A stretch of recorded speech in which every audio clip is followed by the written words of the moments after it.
Hey, welcome to Firescale Audiobooks. If you enjoy our audiobooks, please consider subscribing to the channel. Also, feel free to share your review in the comments section below. Hui cried out in panic, but just as she spoke, the man's large hand grabbed her throat, making her unable to scream anymore. The burly man's face twitched. "I'm telling you to be honest. You'll suffer less pain if you are good. If you dare to scream, you'll go to hell, too." Hui felt the aura of death around her. She had never felt it so clearly before. She was going to die, too. No one wanted to die. Even if there was a glimmer of hope for survival, they would fight for it. She lifted her hand to grab the man, but the thick-skinned man was not afraid of her grabbing him. And because she was suffocating, she quickly lost her strength. She flipped her hand to pull open her clothes. It was her only chance. The woman's snow-white body was exposed to the man's eyes. The man seemed to show some interest. B*TCH, although your leg is broken, your body is still quite strong.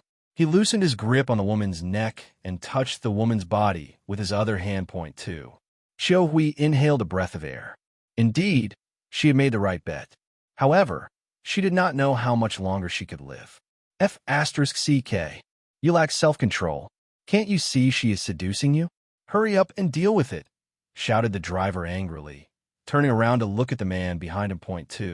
Thinking of the serious matter at hand, the man snorted coldly. "Huh, seducing me? I almost forgot the serious matter, too." He retracted his fingers and grabbed the woman's neck tightly. Hui's eyes closed. Other than waiting for death, she knew that she had no other hope. She did not move again. She only hoped that the man would let her die in less pain. Suddenly, the car braked and crashed into the car in front. The driver got out of the car and cursed. "Damn it, do you know how to drive? Why did you suddenly stop, too?" Because the car in front suddenly braked, it caused a rear-end collision. However, before he could finish speaking, a few people in the car in front rushed out. Two people ran towards the driver, pressed him against the car door, and one person rushed into the car. The man who'd strangled Hui didn't have time to react. The person who got into the car pointed a pistol at his head. Hui was also dragged away. That man was very fast. Following that, the men carried Hui away. The man who'd strangled Hui knew the man who held the gun to his head. It was Feng, too. His heart trembled. He did not expect to be caught by Feng. "Brother Feng, spare me. We are also carrying out a mission," he begged. "It's useless to speak to me. Keep your life and cooperate. The third young master will know of this." Feng gave his subordinate a look. His subordinate came over and tied the man up. Liang saw Feng rush to the car in front and knew that he was a step too late. "Damn it, Gong Machin beat me to it again, too." It made him so furious. Gong Machin beat him to it every time. He lost to Gong Machin again and again, too. Qin Sheng gave the man a wicked smile. "My uncle is still the best. You'd better cultivate for a few thousand years and then try to compete with my uncle again, too." She jumped out of the car. When she saw Feng, she wasn't afraid of anything. Besides Gong Machin, the second person she trusted was Feng. "Feng, take me to find uncle," she shouted to Feng. "Miss Qin is here. Come on, Miss Qin. Quickly get in the car. I'll take you to your uncle." Feng said. Qin Sheng ran into the car, and Hasiki followed her. Liang's subordinate, George, asked, "Duke, should we follow or leave, too?" "Follow. I think Gong Machin is going to know who caused Qin Sheng trouble in the next hour. He is Kahui now. I wonder how he will deal with her." Liang sneered. There were some things that were better known than not known. And this was one of those things, too. He wanted to see how Gong Machin would deal with it. Because no matter what choice he made, it would be serious, an injury, too. George drove and followed Feng's car. The car drove straight to the Qin family's mansion. Hui, the bodyguard who tried to kill her, and the driver were all brought into the living room of the mansion. "Uncle."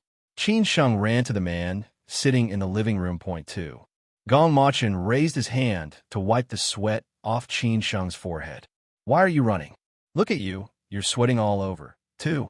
The doting tone in his voice was clear for all to hear. "It's fine.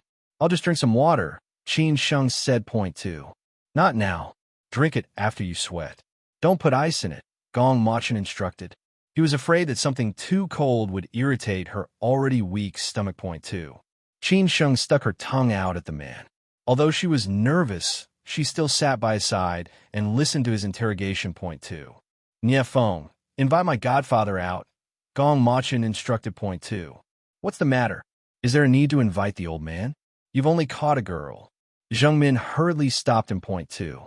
Only she knew what this meant. She couldn't help but want to stop him, even though she knew her words had no strength at all. Point 2. Qin Yunting's face was pale, and she couldn't help but tremble. Point 2. Nie Feng naturally wouldn't listen to Zheng Min. He walked toward the study without stopping. Point 2. Zheng Min was anxious. She hurriedly pushed her daughter, lowered her voice, and said, "Go and call your grandmother." 2. Only then did Qin Yunting react. She left the living room and went to find her grandmother, Hefun. Point 2. Soon, Qin Zhe and Hefun arrived in the living room. Point 2. Qin Zhe sat on the main seat and asked, "I heard that the mastermind who stole Qin Sheng's documents was caught." 2. Gong Machin nodded. "Yes, so I asked Godfather to come. We can interrogate her together." 2. "Okay, then interrogate her. I'll listen," Qin Zhe instructed. Point 2. Nie Feng grabbed Chiu Hui's hair and forced her to raise her head. "Tell me, who ordered Chang Yi to steal Miss Qin's contract?" 2. Chiu Hui looked up at the people in the living room and stared at Qin Yunting. In an instant, Qin Yunting's sharp eyes glared back at her. She had followed Qin Yunting for so many years and understood the meaning behind her young miss eyes. Point 2. Chang Yi was angry that Qin Sheng broke my legs, so he wanted to seek justice for me. No one instructed me. I'm telling the truth. Besides, I've been paralyzed on a bed, and I didn't follow Chang Yi, so how would I know? 2. Her voice was hoarse and unpleasant because her vocal cords were hurting from being strangled. Every word she said hurt, so she tried hard to excuse herself. Point 2. You don't know? Chang Yi was caught. Didn't you go to the embassy to visit him once? Didn't he tell you? Nie Feng asked. Point 2. Chiu, we didn't expect Nie Feng to know so much. No. You can't beat me into a confession, she stammered. Point 2. Gong Machin sneered. Gong Machin, wouldn't use such a despicable method to interrogate you. Someone let Chiu Hui go, too. Liang, who was sitting opposite Gong Machin, was stunned. 1/10 of a second later, his lips curled into a devilish sneer. He instantly understood Gong Machin's intention. Point 2. Chiu Hui was stunned. Third young master, you're really letting me go, too. Of course. Anyway, you won't live more than half an hour after you leave this mansion, Gong Machin said coldly. Point 2. Chiu Hui's heart suddenly sank into her feet. After she left this mansion, the person who'd instructed Chang Yi would definitely kill her to silence her, too. Nie Feng took the wheelchair over to Chiu Hui, grabbed her, and threw her onto it. Aren't you going to get lost, too? Chiu Hui was so scared that her entire body was trembling. Gong Machin's sentence was horrifying and was enough to make her scared to death. Point 2. She threw herself onto the ground and crawled towards Gong Machin's legs. Third young master, I said, don't kill me. The person who instructed me was 2. Chiu Hui, that's enough. You're our maid, yet you dare to be a traitor and work with others to harm our family. Watch how I teach you a lesson. Why did I choose you to be our maid? Zheng Min ran over in a few steps. She slapped Chiu Hui hard on the face. Point 2. She wished she could beat Chiu Hui to death. That would surely silence her, too. Chiu Hui was beaten to the ground and spat out a mouthful of blood. Zheng Min was too strong. The flesh in her mouth had been broken by her own teeth, too. Zheng Min raised her foot and kicked Chiu Hui. Chiu Hui would probably say something she shouldn't if she was alive, too. Gong Machin watched the scene in front of him indifferently, as if he was watching a show. His hand held Qin Sheng's hand. He knew that she was kind and wanted to stop this, but it was not the time yet. Point 2. Nie Feng's eyes were fixed on Zheng Min hitting Chiu Hui hysterically. His arms were crossed in front of his chest, waiting for his master to give the order. Point 2. Suddenly, Gong Machin gave him a look and he walked forward and pulled Zheng Min away. Gong Machin also let go of Qin Sheng's hand. Point 2. Qin Sheng really couldn't stand it anymore. Xiao Hui's face was swollen from the beating, and her teeth had been knocked out. She looked even more pitiful than a stray dog. Point two. As the man let go, Qin Sheng ran over to help Xiao Hui. Why are you standing there? Are you going to call the doctor? Hurry up, too. No matter how big of a sin Xiao Hui had committed, Qin Sheng felt that she hadn't suffered any life-threatening harm. Xiao Hui wasn't going to die yet. Point two. A few maids walked over and helped Qin Sheng lift Xiao Hui up and put her in the wheelchair. Point two. Qin Sheng fetched some water and brought it to Xiao Hui's lips. Rinse your mouth, too.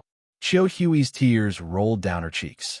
Her swollen face and mouth made it difficult for her to speak clearly. Point two. Thank you, miss, she said with much effort. Point two. Only then did she see clearly the character of the person in front of her. Point two. Stop talking. The doctor will come to see you in a while. If you don't want to tell me who ordered you to do it, I'll let you go, Qin Sheng said. Point two. If she had to say it until she was beaten to death, she would rather not ask.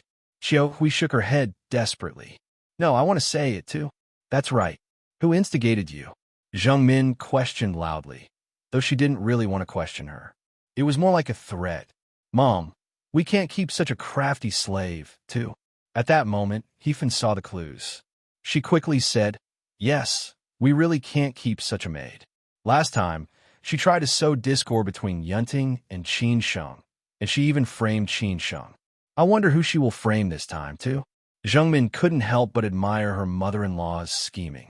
Now, even if Xiao Hui said it, they wouldn't be afraid. They just needed to pin it on Xiao Hui and say that she had purposefully framed Qin Yunting. Point two. Xiao Hui shook her head fiercely. I swear I'm telling the truth. It was Qin Yunting who ordered Cheng Yi to do it. I went to see Cheng Yi yesterday, and Cheng Yi told me everything. It was Qin Yunting who told Yin Fei about Cheng Yi's phone call. She asked Yin Fei to find a friend of hers in the company and asked that friend to call Cheng Yi over. She even promised to give Cheng Yi a sum of money. Cheng Yi wanted to avenge me and earn some money along the way. He didn't know what the person had given him in the corridor. He didn't know she would give him the blue document, too. She tried her best to speak clearly with her swollen mouth. She was afraid that they wouldn't be able to hear her properly. Point two. Thank the Lord for Mom's foresight. Last time, this crafty slave framed Qin Sheng. This time, she's trying to frame Yunting. Zheng Min said timely. Point two. However, her words didn't have time to have any effect. A bodyguard rushed in from outside the door. Point two. President, Cheng Yi has already identified the person who gave us the document. It's a female employee of our marketing department, too. The bodyguard showed Gong Machin his phone. There were photos of all the employees on it. He told Gong Machin he'd shown them to Cheng Yi 1 by 1.2. Has Cheng Yi confessed? Xiao Hui asked worriedly. She was afraid that Cheng Yi was hiding something that might risk her life. Point two. Cheng Yi told me to tell you that he wouldn't let you be harmed anymore. He saw someone beating you, so he decided to tell the truth.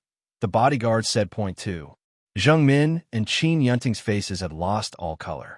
The bodyguard's words were very clear. Cheng Yi saw that Xiao Hui had been beaten, which meant that Zheng Min's beating of Xiao Hui had been witnessed. Point two. Qin Yunting felt her mind go blank. How could they forget that there were surveillance cameras in the world? There must have been a surveillance camera in this room, too.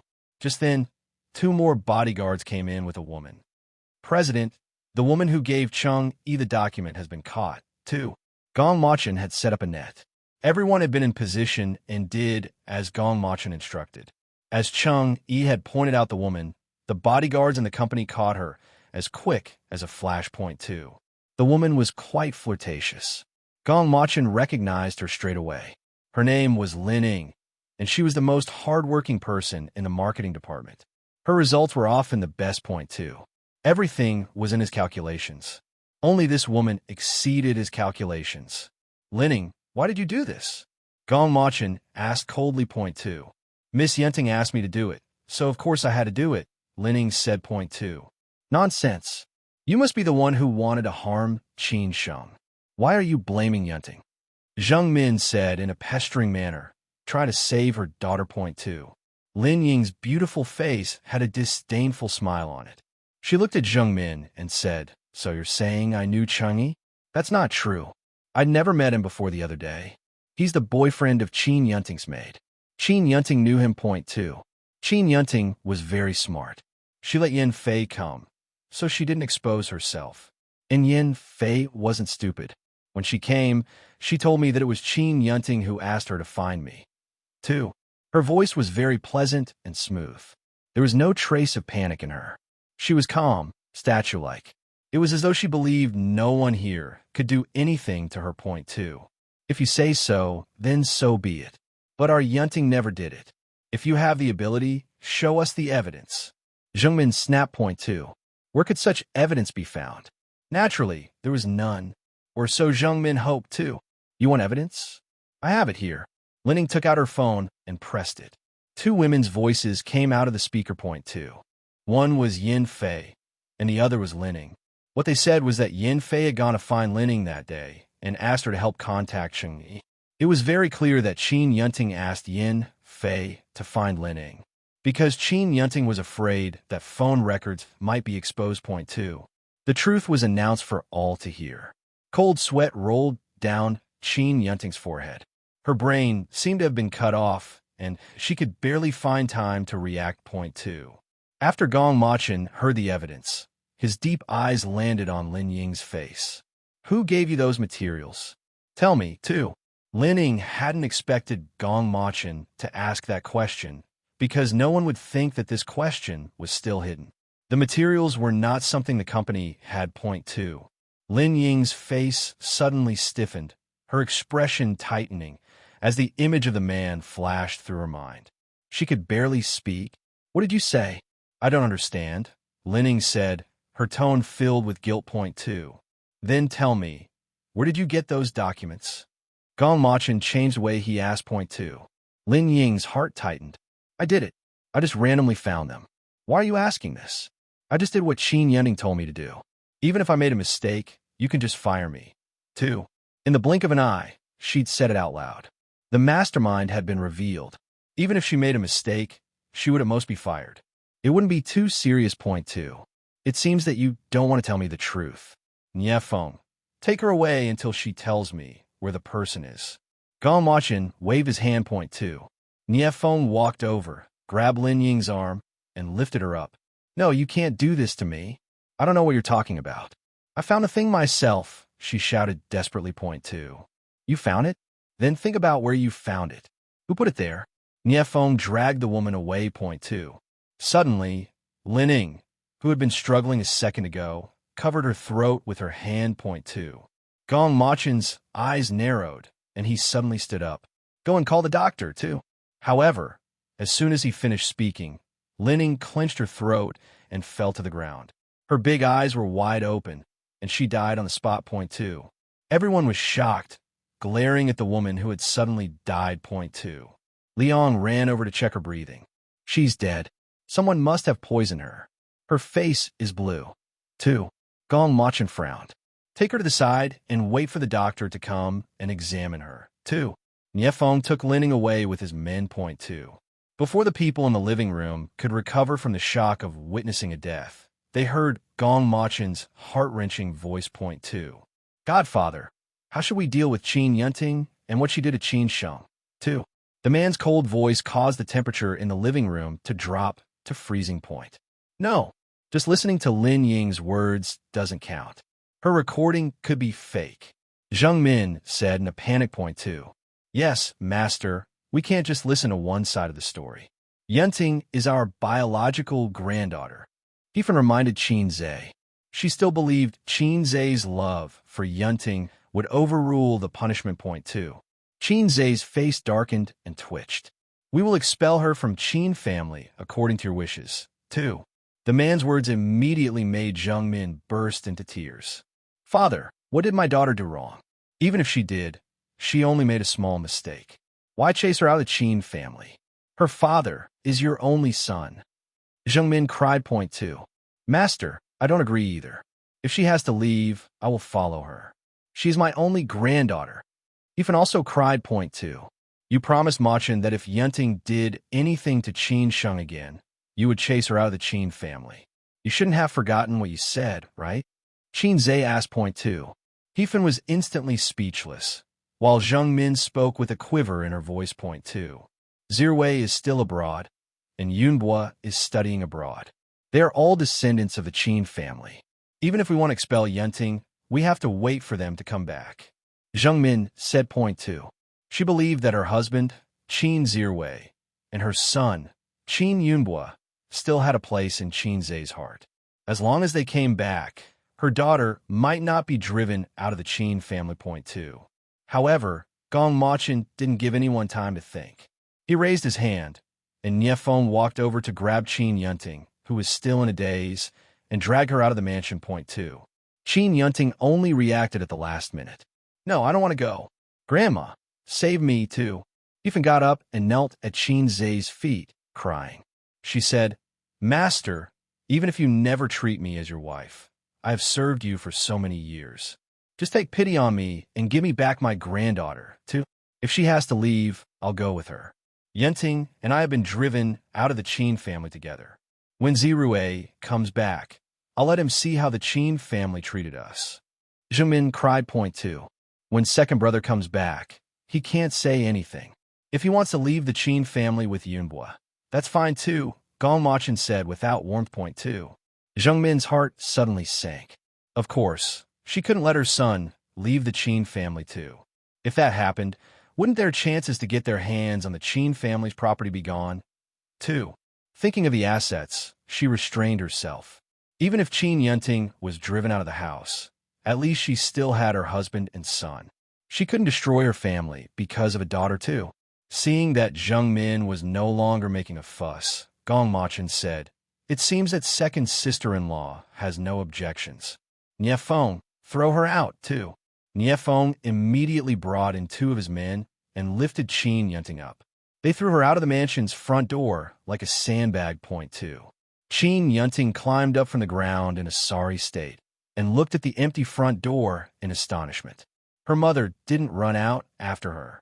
It seemed that her mother had decided to abandon her, too. Mom! Mom! She shouted. She didn't expect her mother to be so cruel. Zheng Min had even said that she would go with her just now. Point 2. Her hand hit the ground fiercely. She did not care about the pain in her body. She got up and shouted at Niefeng, You dare to throw me out? When my father and brother come back, I will get them to destroy you. Just you wait, too. I'm the 3rd young master's man. The 2nd young master does not dare to put his hands on the 3rd young master. I advise you to not cause any more trouble. Otherwise, you will risk your own life. Niefeng advised. Point 2.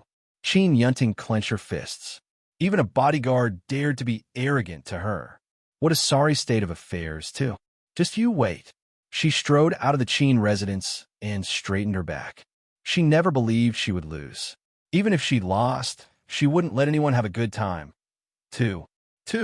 A moment later, the doctor rushed to the Qin residence. He examined Lin Ying's body. President, it's cyanide poisoning, the doctor said. Point 2. Isn't that poison effective very quickly? It usually takes about 10 seconds to take effect, but she was fine for a long time, Gong Machin said. Point 2. Gong Machin was sure that while Lin Ying was at the mansion, she didn't eat or drink anything. So how did she get poisoned? I'm also quite curious about this, especially when you consider the nature of the poison. Unless something interfered with the effects of the poison and made it stay in her body until a suitable time for it to explode, explained the doctor. Point 2. Gong Machin nodded and said, Go and check on Qiu Hui's injuries now. 2. The doctor received the order to check on Qiu Hui's injuries. Yes, Gong Machin, 2. At that moment, only Qin Zhe and Gong Machin were left in the living room. Point 2. It seems that someone gave Lin Ying the poison in advance. It seems that the matter concerning the harming of Qin Sheng is not as simple as it seems. Qin Zhe said. Point 2. Yes, Gong Machin uttered. The method and the poison made him think of only one person. 2. Was it him? Could it really be? He thought that all of this could be his doing, and he really did not have much time left. Qin Zhe stood up. Be careful. I remember teaching you. Although you're not my child, you know that I've always thought highly of you. Don't let me down, too.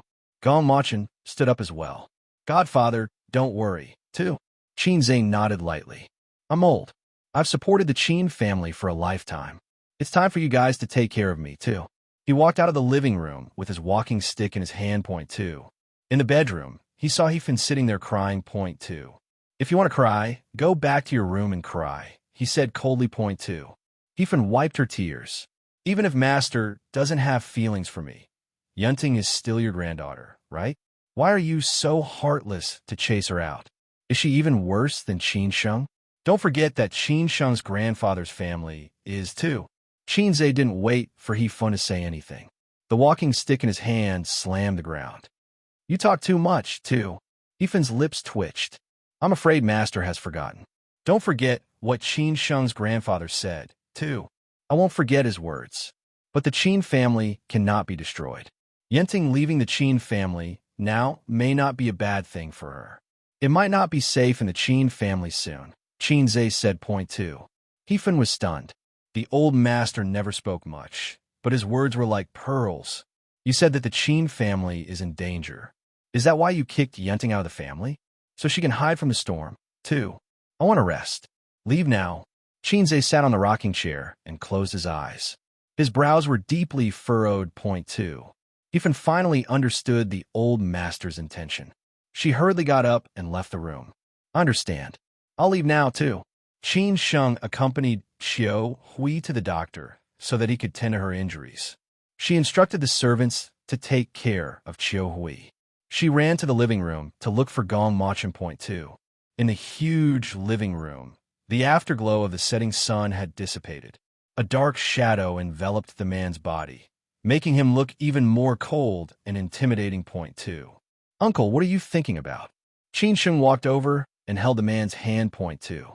She could see that he was looking out of the window, his deep eyes filled with things that she did not know, point two. Gong Machin turned around to look at the girl. Her small face was as white as chalk, and her sweet smile hung on the corner of her lips, as if they had just met, point two. His long arms pulled the girl into his embrace, point two. I have not given birth to June, and I have grown old. I wish that at the same time, I could be good to you every day. I have not given birth to June, and I have grown old. I am far away from June, and you are far away from me. However, at least people are here, and there's always an end to the ends of the earth. However, there is life and death between them, and that is the only thing that he cannot control. He held the girl's little face in his hands. He had yet to give her the honor of a lifetime, a marriage, but he was going to leave her soon and would no longer be able to protect her, point two. The only thing he could do now was to give her everything that he could give her and sweep away all the current dangers she faced. Would that be enough, too? Qin Sheng could not understand Gong Machin's eyes, which were as deep as the sea. She only felt that her uncle was hugging her so tightly today, tighter than usual, point two. Uncle, is the person who poisoned Linning the real culprit? She asked, point two. Gong Machin's lips twitched. Don't think too much. There's no one that I can't deal with. It's time for dinner, anyway. Aren't you hungry, too? He changed the topic and touched the girl's stomach. I'm hungry. My stomach is empty. Isn't yours, too? Uncle, don't fuss. I'm a grown-up now. Qin Sheng waved the man's hand away. She was old enough now, yet her uncle was still playing games with her, as if she was still young, point two. Gong Machin smiled bitterly. Of course she was old enough now. If she never grew old, that would be great. He wished they could be together forever, point two. After dinner, other than Liang irritating her, there was nothing different from usual happening, point two. What surprised Qin Sheng was that Hefun and Zheng Min's emotions changed so quickly. When they ate, they didn't look like they had recently thrown a tantrum and been distraught. It was as if Qin Yunting had just gone to her classmate's house and would be back soon, point two. Two. In a lively nightclub, Qin Yunting ordered a bunch of snacks, various cocktails, and drank alone. She had just come out of five-star hotel, point two. When she had been kicked out, she was quite scared, but she remembered that she still had her card with her. That card was given to her by her father, and there was still a lot of money in it, point two. Therefore, she rented a room for herself in a five-star hotel, had a meal, and then came out to have fun, point two. She suddenly realized that the good thing about being kicked out was that there was no entrance guard and no one to control her. Just then, a woman walked towards her and sat across from her, point two. She looked up and saw that it was Yin Fei. To her surprise, Yin Fei did not look depressed at all. Instead, she looked very bright. Point two. What are you doing here? Qin Yunting asked unhappily. If Yin Fei hadn't told Linning that she was the one who'd asked her to go, would she have been kicked out of the house? 2. Yin Fei picked up a glass of wine from the table and said elegantly, I heard that you were kicked out of the Qin family, so I came to see my old friend. 2. Oh, why are you being so kind? Why are you looking for me? Qin Yunting asked. Point two. You don't have to be so cold to me. In this world, I'm the only one who can help you. Don't forget, we were once enemies, Yin Fei said. Point two. Qin Yunting sneered. You want to help me? Your father was caught, and the Yin family is down and out. How can you help me, too? Yin Fei pursed her lips. She hated Qin Yunting's look of contempt. Point two. You were just a young lady who was chased out of the Qin family. What right do you have to be proud, too? When my father comes back, he will definitely bring me back to the Qin family. What about you? Will your father come back? Qin Yunting raised her chin. She had never been looked down on by anyone before. Point two. Yin Fei flung up the cup in her hand and splashed Qin Yunting's face with wine. Point two. Qin Yunting wiped the wine off her face and slapped her hand on the table. You dare to splash me? I will beat you to death, too. She reached out to pull Yin Fei's hair. But Yin Fei didn't move, not caring about Qin Yunting's outstretched hand. Point two. Just as Qin Yunting was about to grab Yin Fei, a few burly men rushed over and pressed her down on the table. Miss Yin, what should we do with this woman? The bodyguard asked. Point two. Qin Yunting's eyes engorged. Yin Fei still had a bodyguard, but wasn't their house in trouble, too? Give her to me. Yin Fei commanded. Point two. Yin Fei, how dare you? Qin Yunting shouted in fear. Why wouldn't I dare? You don't know that this nightclub is mine, right? Yin Fei said. Point two. Qin Yunting was completely dumbfounded. Yin Fei's father had been arrested, and not only was Yin Fei fine, she was even better off than before. She realized that she had really misjudged her situation. Point two. Why do you have a nightclub? Who gave it to you, too? My master gave it to me, of course. If you want to submit to my master, I'll help you. You could live as well as I do. He can also help us to fulfill all our wishes. Yin Fei said. Point two. Who's your master? Bring me to him. Qin Yunting said hurriedly. Point two. Bring her here. Yin Fei ordered. Point two. A few bodyguards escorted Qin Yunting and Yin Fei into a single room. Qin Yunting saw a man wearing a silver mask sitting in the single room. Qin Yunting's gaze landed on the man in the silver mask. She did not know why, but she felt that he looked familiar. She shook her head, quickly dismissing the thought. No, she had never seen this man before. Point two. Master, I brought Qin Yunting here. Yin Fei walked toward the man and sat beside him. Point two. The man turned to Qin Yunting and uttered two cold words. Come here. 2. Qin Yunting walked over. The man's silver mask shone with a sinister light, making him appear even colder. Point two. Who are you? She asked. Point two. The man snorted. You don't have the right to know who I am. If you want to submit to me, you have to be my slave, and I will fulfill your wish, too. At that moment, Qin Yunting actually felt that this man was a devil. This feeling was like he was consuming her soul. Point two. You can help me fulfill my wish? Do you have such a great ability? She asked doubtfully. Point two. This man was wearing a suit that was so low-key that you couldn't tell the brand, but still, she couldn't take her eyes off it. Point two.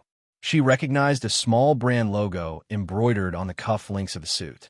She realized then that the suit had been made purely by hand, and it came from the tailor who specialized in making gowns for the royal family. Point two.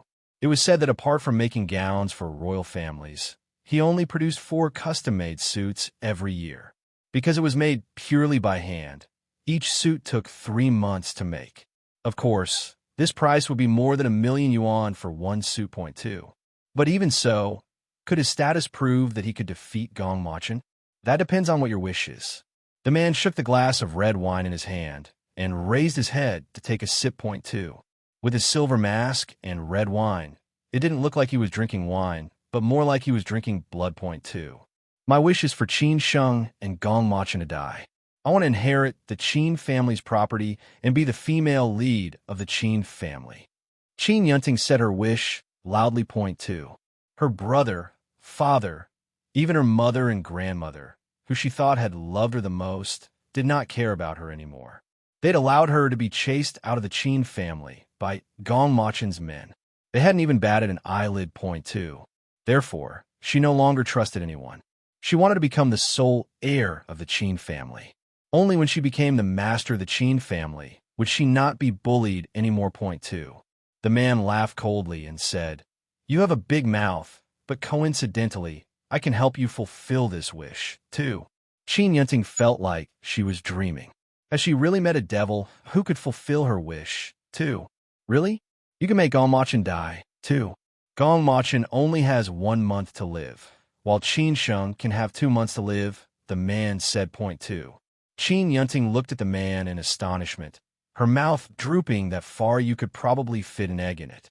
Surely, no one could know the exact date of a person's death so accurately, too. You are an assassin? The only thing she thought of was this profession, so she whispered it quietly. Point two. I am your master. My Greek name is Talawasi. Come, if you want to fulfill your wish, you have to be my slave first, the man said. Point two. So he was from Greece? And his name was Talawasi, too. When Qin Yunting thought Greece, her brain was filled with the names of the gods in Greek mythology, like Zeus. Point two. In Greek mythology, was it Hades that ruled a place deeper than hell, where he controlled the sinful souls of people? He represented all darkness and death. Qin Yunting shivered. Point two. Goosebumps rose all over Qin Yunting's body, the dim light making the shadows more intense. When she looked at Talawasi, she felt that he was the god of the abyss, the lord of Tartarus. Point two. Master asked you to come over, didn't you hear? Yin Fei scolded Qin Yunting. Point two. Qin Yunting walked over and placed her hand in the man's hand. A coldness instantly swept over her body. Get out, Talawasi said coldly. Point two. Yin Fei stood up. To be honest, she could not wait to leave, too. When Yin Fei walked out of the room, only the man and Qin Yunting were left. Point two. Qin Yunting's body trembled uncontrollably. The man's silver mask was getting closer and closer to her face. Suddenly, red wine was poured into her mouth. His lips were cold, and so was the mask. She didn't know why she could not control her limbs, and her consciousness was gradually fading, too. When she woke up, she found herself in a suite. The gorgeous suite was comparable to her bedroom in the Qin family's mansion. Point two. She sat up in shock. She was the only one in the room. She found a document bag beside her pillow. She picked it up and opened it. Inside was the ownership certificate of an office building. The name on it was her name, Qin Yunting, too. She had an office building. Instantly, she lost her composure. Even when she was the miss of the Qin family, she didn't have her own property. She only had more luxurious food and clothes than others. This was her first property, too. What a wonderful turn of events. Now she believed that this Talawasi had the ability to kill Gongmachen.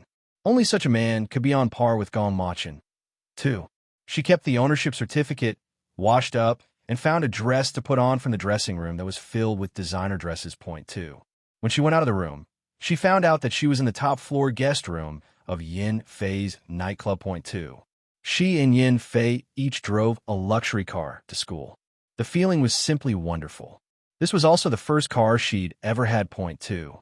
Qin Yunting and Yin Fei drove to the school, shocking all the students, including Qin Sheng. Other students didn't know that Qin Yunting had been kicked out of the Qin family, but Qin Sheng did. However, Qin Yunting looked far from a person who had lost everything. Point two. Qin Sheng walked to Qin Yunting and said, "Where did cousin's car come from?" Two. Qin Yunting raised her proud chin. "What does it have to do with you? Don't think that if I'm kicked out of the Qin family, everything in the Qin family will be yours. Dream on. Everything in the Qin family can only be mine. Just you wait. You and Gongmachen will die, too," she said viciously. "We'll die? Who's going to make us die?" Qin Sheng asked back. Point two. "Are you trying to trick me? I'm not going to tell you who it is. If you have any last words, hurry up and write them, or you won't get the chance." Qin Yunting yelled as she walked into the classroom with Yin Fei. Point two. F***CK. Has Qin Yunting gone crazy for being chased out of the Qin family? To let you and your uncle die? Someone won't seriously try to hurt you, will they? Chu Xia ridiculed point 2. Qin Sheng believed in her uncle's ability, but Qin Yunting's words still made her feel uneasy. It seemed that Qin Yunting was very confident, too. Chu Xia, you go to the classroom first. I'll call my uncle, too. She spoke to Chu Xia and then walked to the corner of the corridor. She took out her phone and dialed a number point 2. What's wrong, too?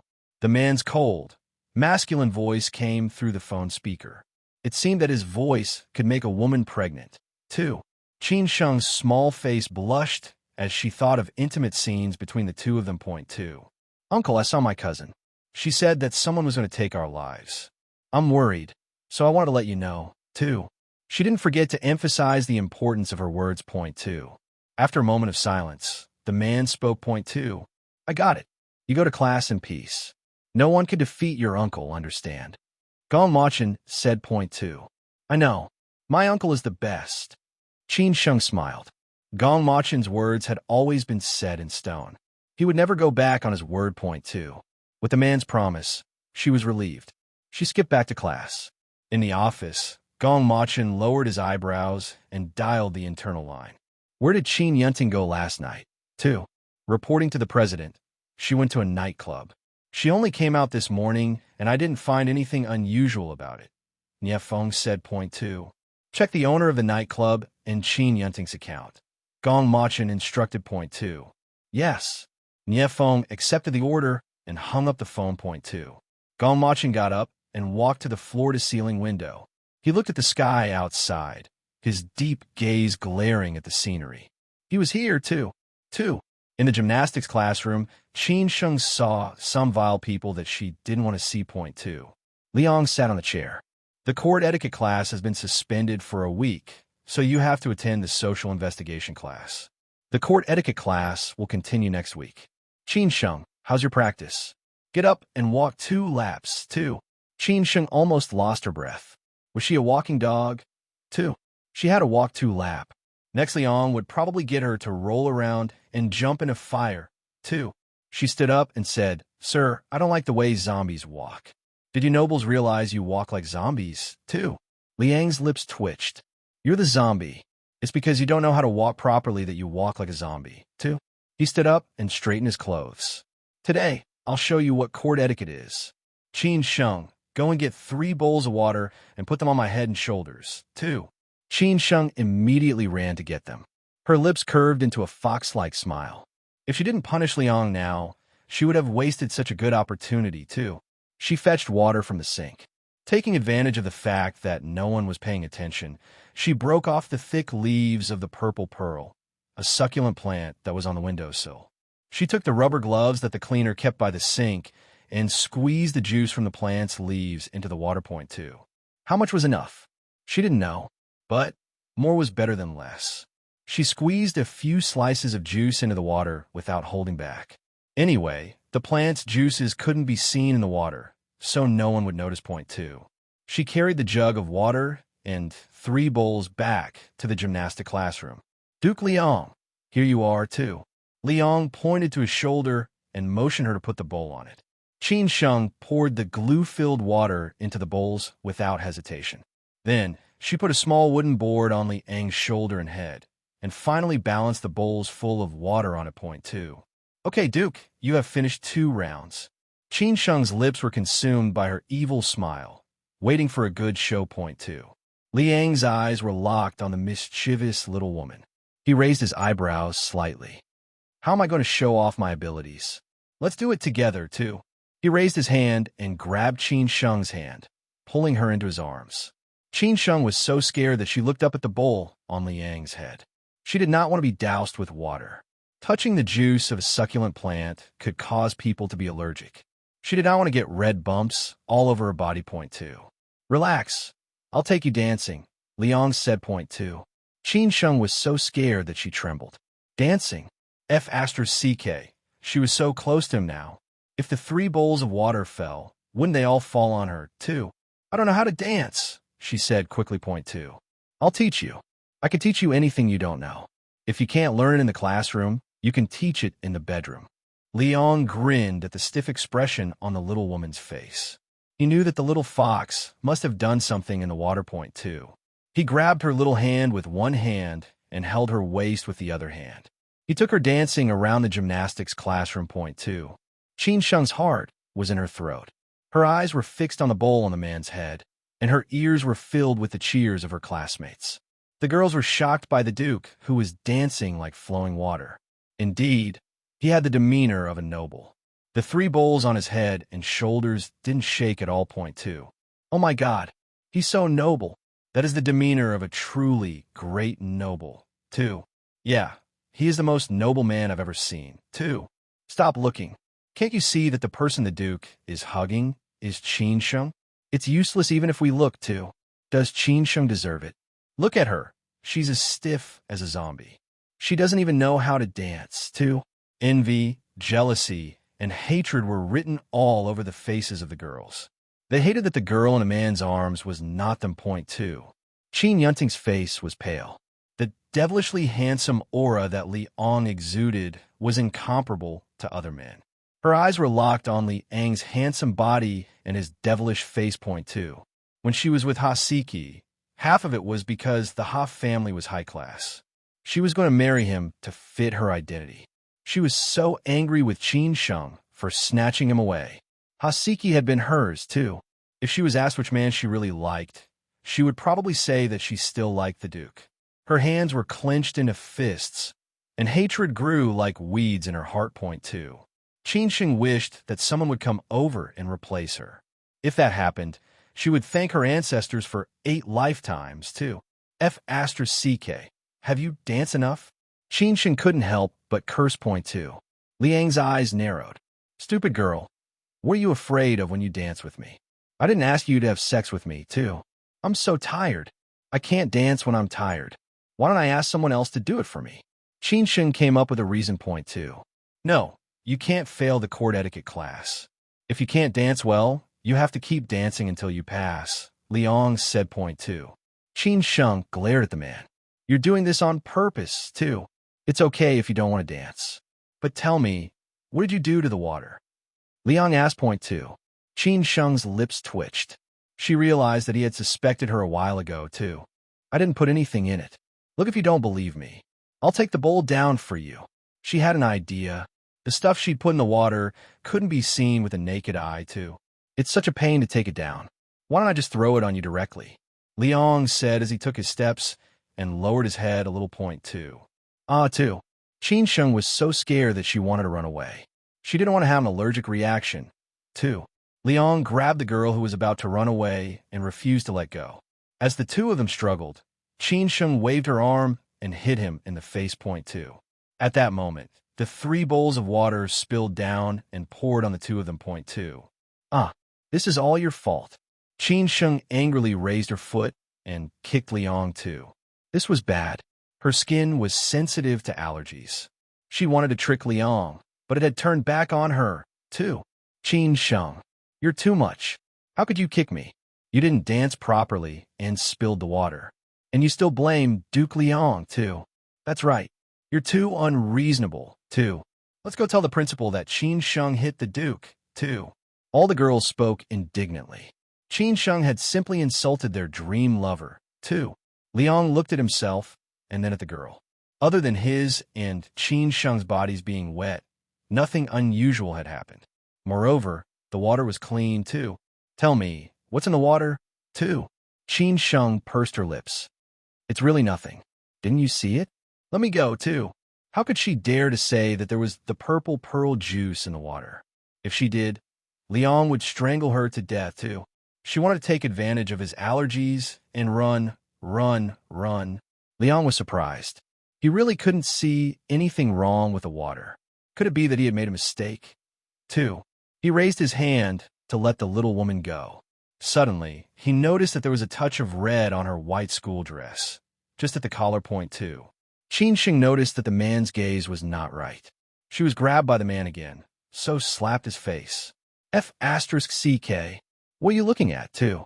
Liang's face was covered in water, and Qin Sheng's hand was also sprinkled with water. F***CK. Why did you hit me? I was looking at why you're red. There is absolutely no evil intention, too. He swore that this time, he really didn't intend to be evil. He was just curious and wanted to discover what the red mark was point to.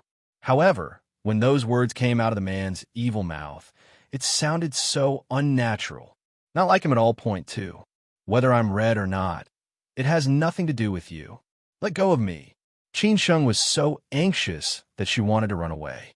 She had already broken out in an allergic reaction, and the same was probably about to happen to Liang too. No, don't move. Why are your hands red too? Liang wanted to let her go, but he felt that something was wrong point two. Oh my God, Duke, why is your face red? Qin Yunting exclaimed point two. She didn't care about what was happening to Qin Sheng. She only cared about Liang too. It's nothing.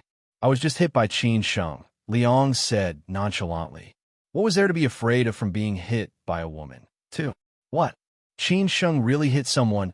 A middle-aged man's voice rushed in point two. Qin Sheng and Liang turned their heads and saw Principal Huang walking in. Principal, Qin Sheng is too bold and reckless. She even dared to hit Duke Liang, said Yin Fei, following behind the principal point two. She hated Qin Sheng to death. How could she let go of such a good opportunity to complain? The first thing she did was to report it to the principal. Qin Sheng, if you dare to hit the Duke, I want the whole school to criticize you. I want to give you a big demerit and then invite your uncle in for a chat, said the principal, reporting the punishment skillfully point two. Whatever. Can I leave now? Qin Sheng was not afraid of her uncle coming in. That wasn't important. She was itching badly and wanted to go to the hospital as soon as possible point two. No, you have to stand in front of your parents. The principal turned to look at Liang and said fawningly, I don't know. Is the Duke satisfied with my punishment too? Before Liang could speak, the principal cried out in shock. Duke, what happened to your face too? Wasn't it just hit by Qin Sheng? Why are you asking? Liang's forehead was covered in lines. It was already embarrassing enough to be hit by a woman, and he was asked again and again point two. No, Duke, your face doesn't look like it was hit. Are you sick? The principal instantly thought of an infectious disease. If it spread in the school, his school would be suspended too. Oh my God, how is he going to explain this to the parents and dignitaries? The responsibility was too heavy. Two. Qin Yunting took out her small mirror and handed it to Liang. Duke, quickly take a look. Two. Liang glanced at the mirror that Qin Yunting was holding up. Ah, two. He instantly cried out. A layer of red bumps covered his handsome face. He was so disgusted that he vomited. His cleanliness was paramount. Two. Qin Sheng, he shouted at the little woman. Qin Sheng's arms were also covered in those red bumps point two. Everything else was easy to handle, but his germophobia meant that he couldn't stand any unsightly things on his body. He was so angry that his teeth hurt. He wanted to bite this wretched girl to death, too. Qin Sheng's face pinched helplessly. This time, nothing could be hidden to. Someone quickly send Duke Liang to the hospital. The principal quickly called for someone point two. Aren't you going to let go of me? Qin Sheng was trembling point two. Let go. If I let go, you'll run away. If anything happens to me, I will kill you on the spot. Liang snorted angrily. He pulled the little woman and followed the principal to a car. They drove off and headed to the hospital point two. When they arrived at the hospital, Qin Sheng had no choice but to tell them that there had been purple pearl juice in the water because they needed to treat her injury. They wanted to know what had caused the reaction so that they could treat it effectively point two. Don't you know that the juice of succulent plants can give humans allergies? Why did you put it in the water? The doctor shook his head and scolded Qin Sheng. He prescribed medicine for both of them point two. Qin Sheng rolled her eyes. The doctor was a joke. She only did it because she wanted to get back at the Duke point two. Give me a double room. Put her next to me. Liang ordered point two. Why a double room? Asked Qin Sheng. The man was still holding her. She wondered if he was getting tired too. You hurt me, so you have to take care of me. Liang dragged Qin Sheng away. If he let her get away with this, he was not Liang, too. Liang only let go when they got to the ward. Qin Sheng ran to the bathroom and changed into the patient gown.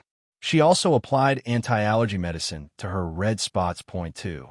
Come here and apply the medicine on me. Otherwise, I will make the principal find trouble for Chu Xia. Liang threatened point two.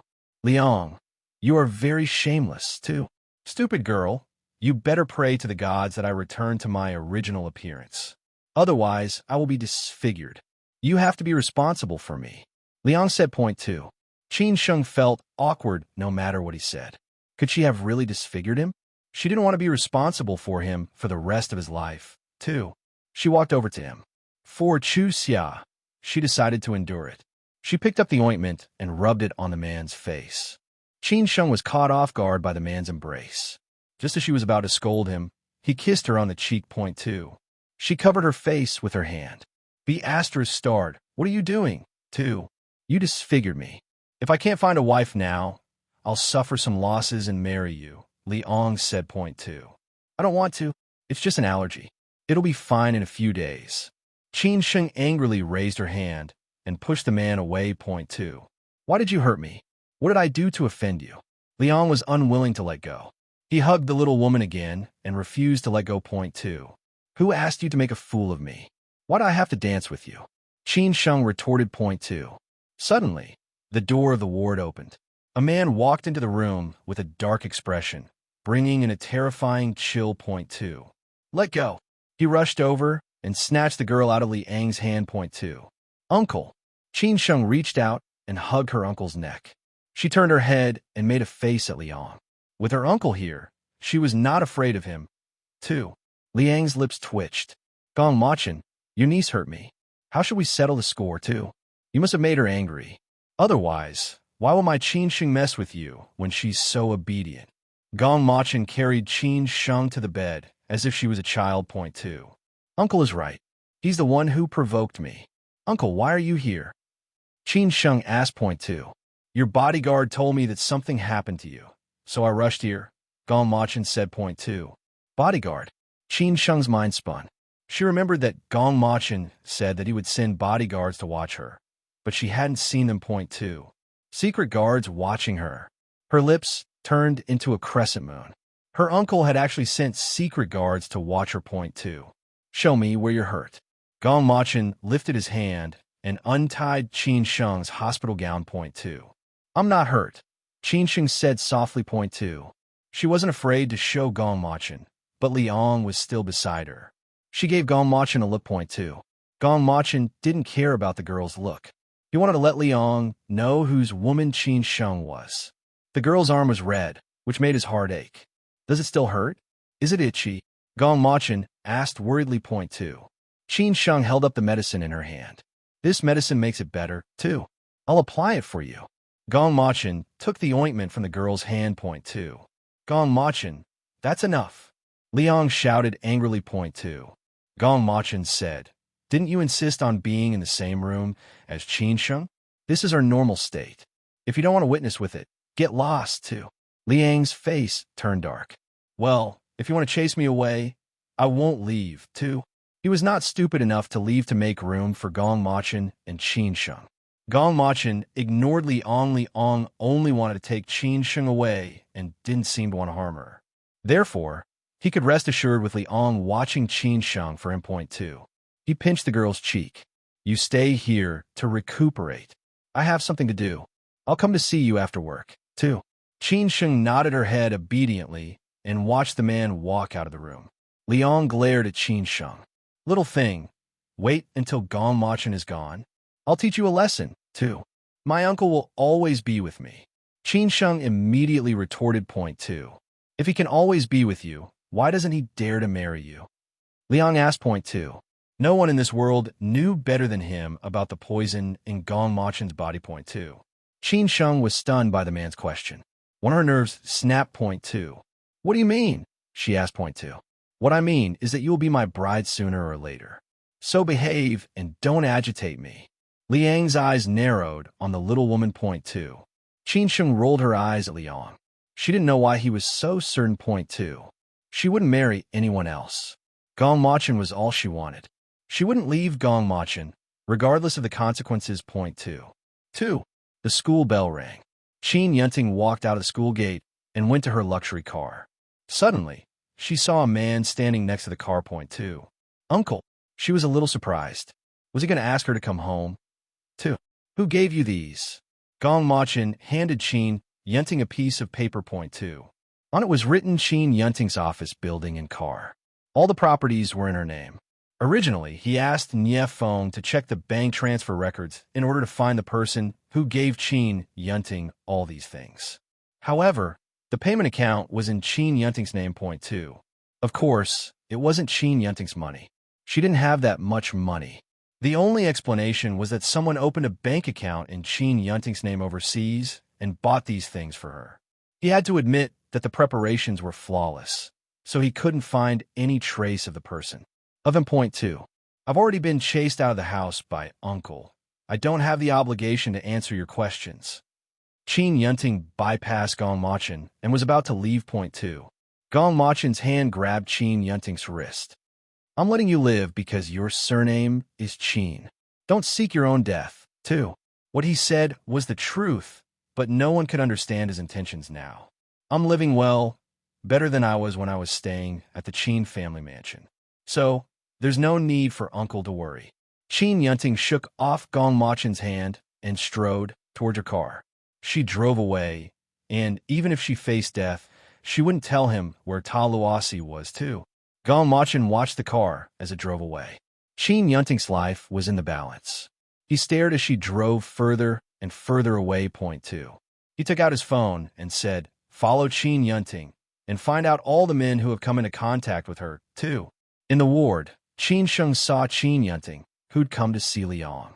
She was carrying a food box for him. Point 2. It had to be said that her cousin's outfit was really bold. The thin, revealing dress made people uncontrollably attracted to her, as if they were trying to find something that was half hidden within the lace. Point 2. Cousin, your dress is so unique. What brand of fishing net is it? Qin Sheng said, the corners of her lips curving up. Point 2. Qin Yunting's face tensed up. Fishing net. It was Armani, too. What do you know? This is a world-famous brand, but you're not lucky enough to wear such expensive clothes. I don't blame you for not knowing. She rolled her eyes at Qin Sheng. Then, she turned to look at Liang and immediately exclaimed, "Oh my God, Duke, your face. Qin Sheng, you're too ruthless. Even if you don't want to marry Liang, you can't disfigure him, too." She deliberately made a fuss. She could see how much Liang cared about his appearance, so she deliberately provoked him. Liang's hand could not help but touch his face. His face was so red and swollen that he did not dare to look at it. It seemed that the medicine given by the doctors and the cream were only a little useful and could not completely cure. Point 2. It's okay. I won't let her ruin me without punishment, too. Let's see how he would deal with that little vixen in the future, too. Qin Yunting gently put the food box on the table and opened it. The aroma of rice filled the air. Duke, I bought food for you. It was all made in a 5-star hotel, too. Yunting knows how to love people. Liang deliberately angered Qin Sheng. However, the little woman wasn't paying attention to him. Instead, her eyes were staring at the food box. Point 2. In an instant, Liang felt like he was about to break down. He was such a big, handsome man, but he wasn't as attractive as the food in her eyes, too. There is beef tail, sea cucumber soup, honey plum meat, and black pepper pork ribs. Duke, what do you want to eat? I can give you a plate, Qin Yunting said. Point 2. Qin Sheng heard the names of the dishes, and her stomach growled uncontrollably. Her little face blushed in embarrassment. She secretly cursed her own stomach for being useless. This time, Qin Yunting would definitely laugh at her. Point 2. Oh, poor cousin, are you craving? Seeing that we used to be a family, I can't let you starve to death. This bone is for you, Qin Yunting said as she picked up a piece of pork rib and threw it on the ground. Point 2. Qin Sheng pursed her lips. Nothing was as insulting as this. Was she a dog, too? She raised her hand and pressed the emergency bell. Point 2. 2 nurses ran in. Duke, what instructions does Miss Qin have? Who threw this? Why did you throw the rib on the ground, too? I threw it. Why? What's wrong? Qin Yunting raised her head and said. Point 2. Being rich meant she could do many things. She could throw stuff on the floor if she wanted. So what if others were envious and jealous of her, too? Oh my, she's really uncultured. She threw something on the floor. I don't know what her family taught her. One of the nurses said. Point 2. Look at the clothes she's wearing. It's obvious that she came from a nasty kind of place. Where are her manners? She's probably a princess of a nightclub. I didn't know that Duke Liang knew such a person, muttered the other nurse, and she went to the bathroom to get a mop to wipe the floor. Point two. Qin Yunting was so angry that she almost exploded. She wanted to show that she was rich, but in the end, they said she had no manners. They even said she was from a nightclub, too. This dress is a famous brand. Your annual salary couldn't even cover the cost of my clothes. How do you commoners know about my clothing, too? A famous brand? A person with no quality like you wearing a famous brand is simply a waste. The nurse was not someone to be trifled with. Point two. Qin Sheng was bursting with laughter. She looked at the two nurses who had finished their work and waved them away. Point two. Qin Yunting stomped her feet in anger. If it weren't for Liang, she would have screamed from the top of her voice. Point two. After a moment, she forced herself to say gently, Duke Liang, as your hand has a cannula in it, I will feed you. 2. She picked up the honey plum meat and brought it to Liang's mouth. Liang's gaze lingered on the little woman next to him. Come here, give me some food, too. Qin Sheng rolled her eyes. F***CK. Do you think you're the emperor? You want someone to test for poison before you eat it? 2. I'm not the emperor. I'm Duke Liang. Who did this to me in the first place? Feed me, or I'll have your grandfather compensate you to me. Liang threatened. Point two. Qin Sheng's eyes narrowed. Can't you see that I'm getting a transfusion? I can't come to you too. Go and feed her.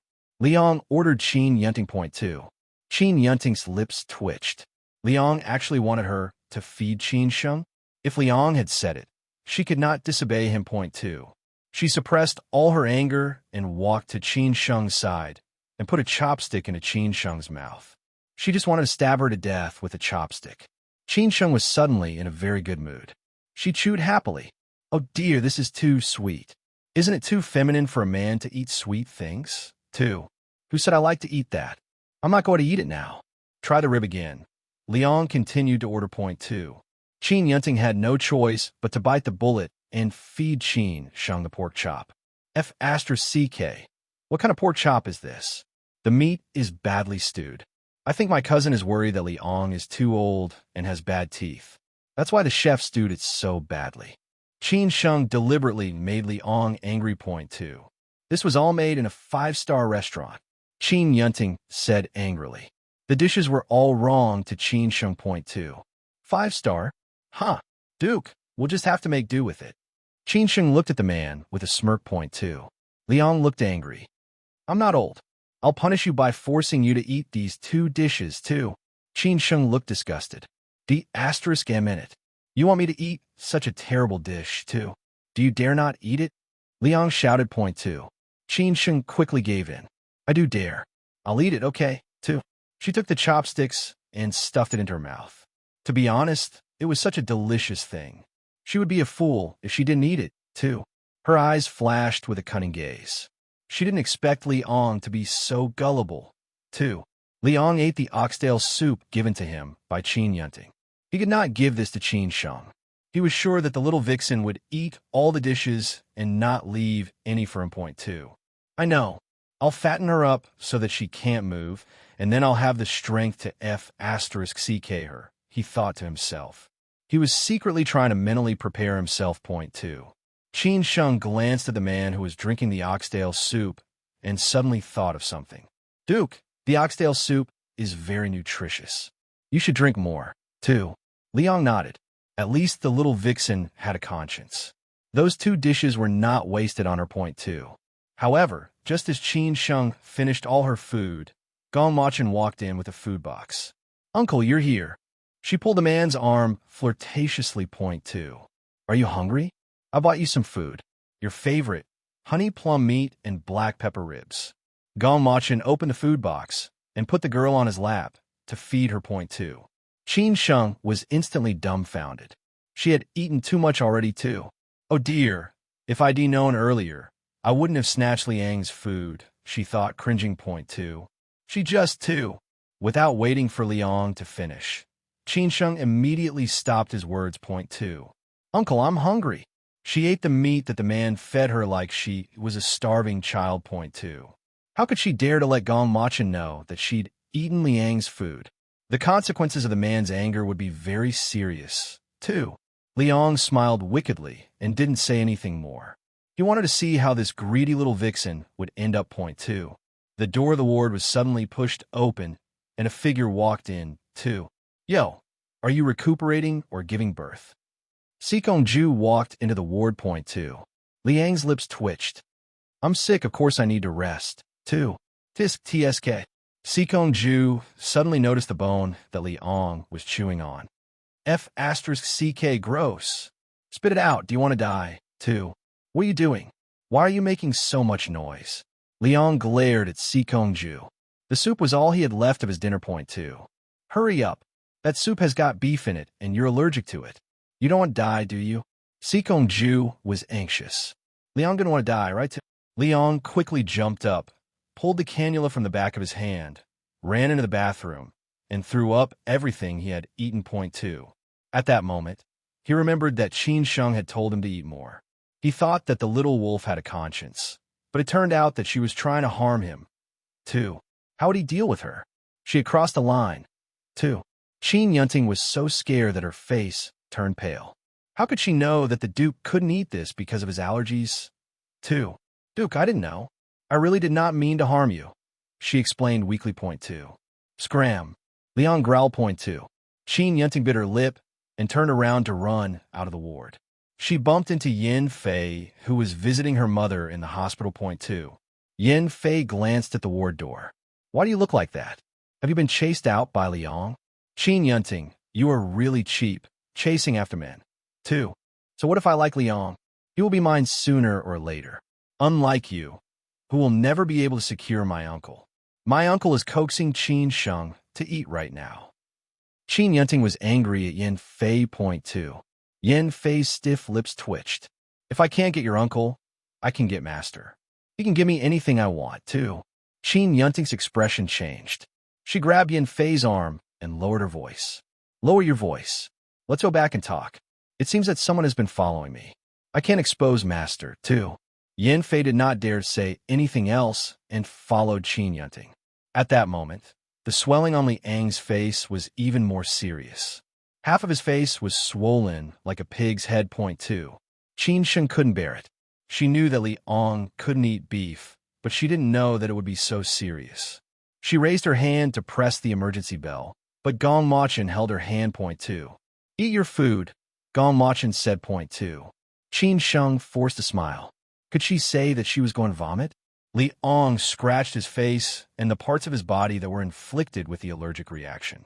It was so painful and itchy that he wanted to tear his skin off. Point two. Sikong Ju helped Liang lie down on the bed. If you don't want to disfigure yourself, stop scratching, too. No, it's too itchy. Call a doctor quickly. Liang ordered Sikong Ju. Point two. It's useless to call them. Sikong Ju hesitated for a moment before taking out a bag of medicine from his pocket. Drink this, too. Liang drank the medicine without hesitation. Sikong Ju took out another bag of medicine powder and applied it on Liang's face and the parts of his body that were red. Point two. Don't wash your face. Don't even touch it. You can wash it off tomorrow morning, too. What is it? It's so sticky and disgusting, Liang said with a frown. His poor germophobia, too. It might be disgusting, but at least it works. Sikong Ju shrugged. I mean, you don't have to apply it if you don't want to. It's your decision. Anyway, I'm leaving now. He turned, glimpsing at Qin Sheng, and then ran out of the room. Point two. Gong Machin chased after him. Gong Machin's eyes had narrowed on Sikong Ju, and now he went to chase after him? What was going on, too? Liang laughed meaningfully. Your uncle went to chase after Sikong Ju. I wonder why, too. Get lost, my uncle is straight. Qin Sheng looked at the unfinished meat in front of her, and her appetite churned. She rushed to the bathroom. Point two. Liang's lips curved up. Karma sucks. Stupid girl. Be careful, or you'll be stuffed to death. That's what you get for eating so much, too. Qin Sheng vomited until her intestines hurt. She never wanted to eat those two dishes ever again. Point two. 2. Outside the hospital, Sikong Ju suddenly stopped in his tracks and turned around to look at the man who was chasing him. Point two. CEO Gong. Why are you chasing after me? 2. Do you mind? I heard that you're Liang's man. Gong Machin said point 2. Sikong Ju felt angry. I don't belong to him. Don't listen to Qin Sheng's nonsense. She's always looking down on people, too. Oh, so you're not the Duke's man? Why did you come to see him then? Gong Machin asked point 2. I don't have a job. I'm just freeloading. Fortunately, the Duke is a spendthrift and has so much money that he has nowhere to spend it. Sikong Ju tried to avoid Gong Machin's eyes point 2. His palms were slightly sweaty. He knew that giving Liang medicine would make Gong Machin suspicious. However, he could not help but give Liang the medicine. One of the reasons for Liang's germophobia was that his immunity was lower than ordinary people. Therefore, he had to be careful not to be infected by bacteria. As time passed, it became germophobia point 2. Originally, it was only a surface allergy. When stimulated by beef, his whole body would break out in an allergic reaction. The whole body would be infected, including the internal organs point 2. He was afraid that Liang's throat would swell up due to the allergy and block his windpipe, killing him. And how could Gong Machin not doubt him? 2. Gong Machin changed the topic. Oh, I see. I saw you giving Liang some medicine just now. Do you have any more? I want to give some to my niece, too. Medicine, yes, but it's not a rare medicine. I met an old Chinese doctor and told him that Liang was allergic, so he gave me this medicine. I'll happily give some to Qin Sheng, but please tell your niece that I'm straight. Sikong Ju generously gave the medicine to Gong Machin. He also shifted Gong Machin's attention to the old Chinese doctor point 2. Which old Chinese doctor is it? My godfather has been suffering from insomnia recently and is looking for an old Chinese doctor to take a look. Please tell me, Gong Machin asked point 2. He gave me the medicine and said that he was going on vacation. Right now, he's probably on the plane. I'll tell him when he comes back. Sikong Ju replied point 2. I've heard of a person called His Highness Yu. He's very famous, too. Sikong Ju chuckled. What a strange name. Unfortunately, I've never heard of him. CEO Gong, you should go and give Qin Sheng the medicine. I think the little girl is very itchy. If she scratches it, it'll leave a scar. 2. Okay, I'll go and give Qin Sheng some medicine. Thank you. Gong Machin turned around and walked into the hospital building point 2. Sikong Ju heaved a sigh of relief. He jumped into his sports car and sped out of the hospital. In the hospital building, Nie Feng was waiting for Gong Machin to come back. CEO, do you want me to follow Sikong Ju, too? No need. It's not good to push it. Where's Qin Yunting, anyway? Have you seen any men? Gong Machin asked point 2. No. She hasn't come out of the nightclub since she returned. I was wondering if the person that the CEO is looking for is in the nightclub. If not, I will take people in his search. Nie Feng said point 2. If worst came to worst, he would bring his men to destroy the nightclub. He didn't believe that he would not be able to find that person, too. He might not be there anymore. Send secret guards to keep an eye on the place. The hospital needs to be on alert. We need to increase the number of Qin Sheng's secret guards. Gong Machin instructed point 2. Yes. Nie Feng accepted the order point 2. Gong Machin strode back to the ward. The two people in the room were lying on the beds with their backs to each other. He wasn't sure if they had been arguing just now point 2. Qin Sheng, I've got some medicine for you. Don't scratch your skin. If you break it, you'll get a scar, he hurriedly said when he saw Qin Sheng scratching her chest point 2. But uncle, it's really itchy.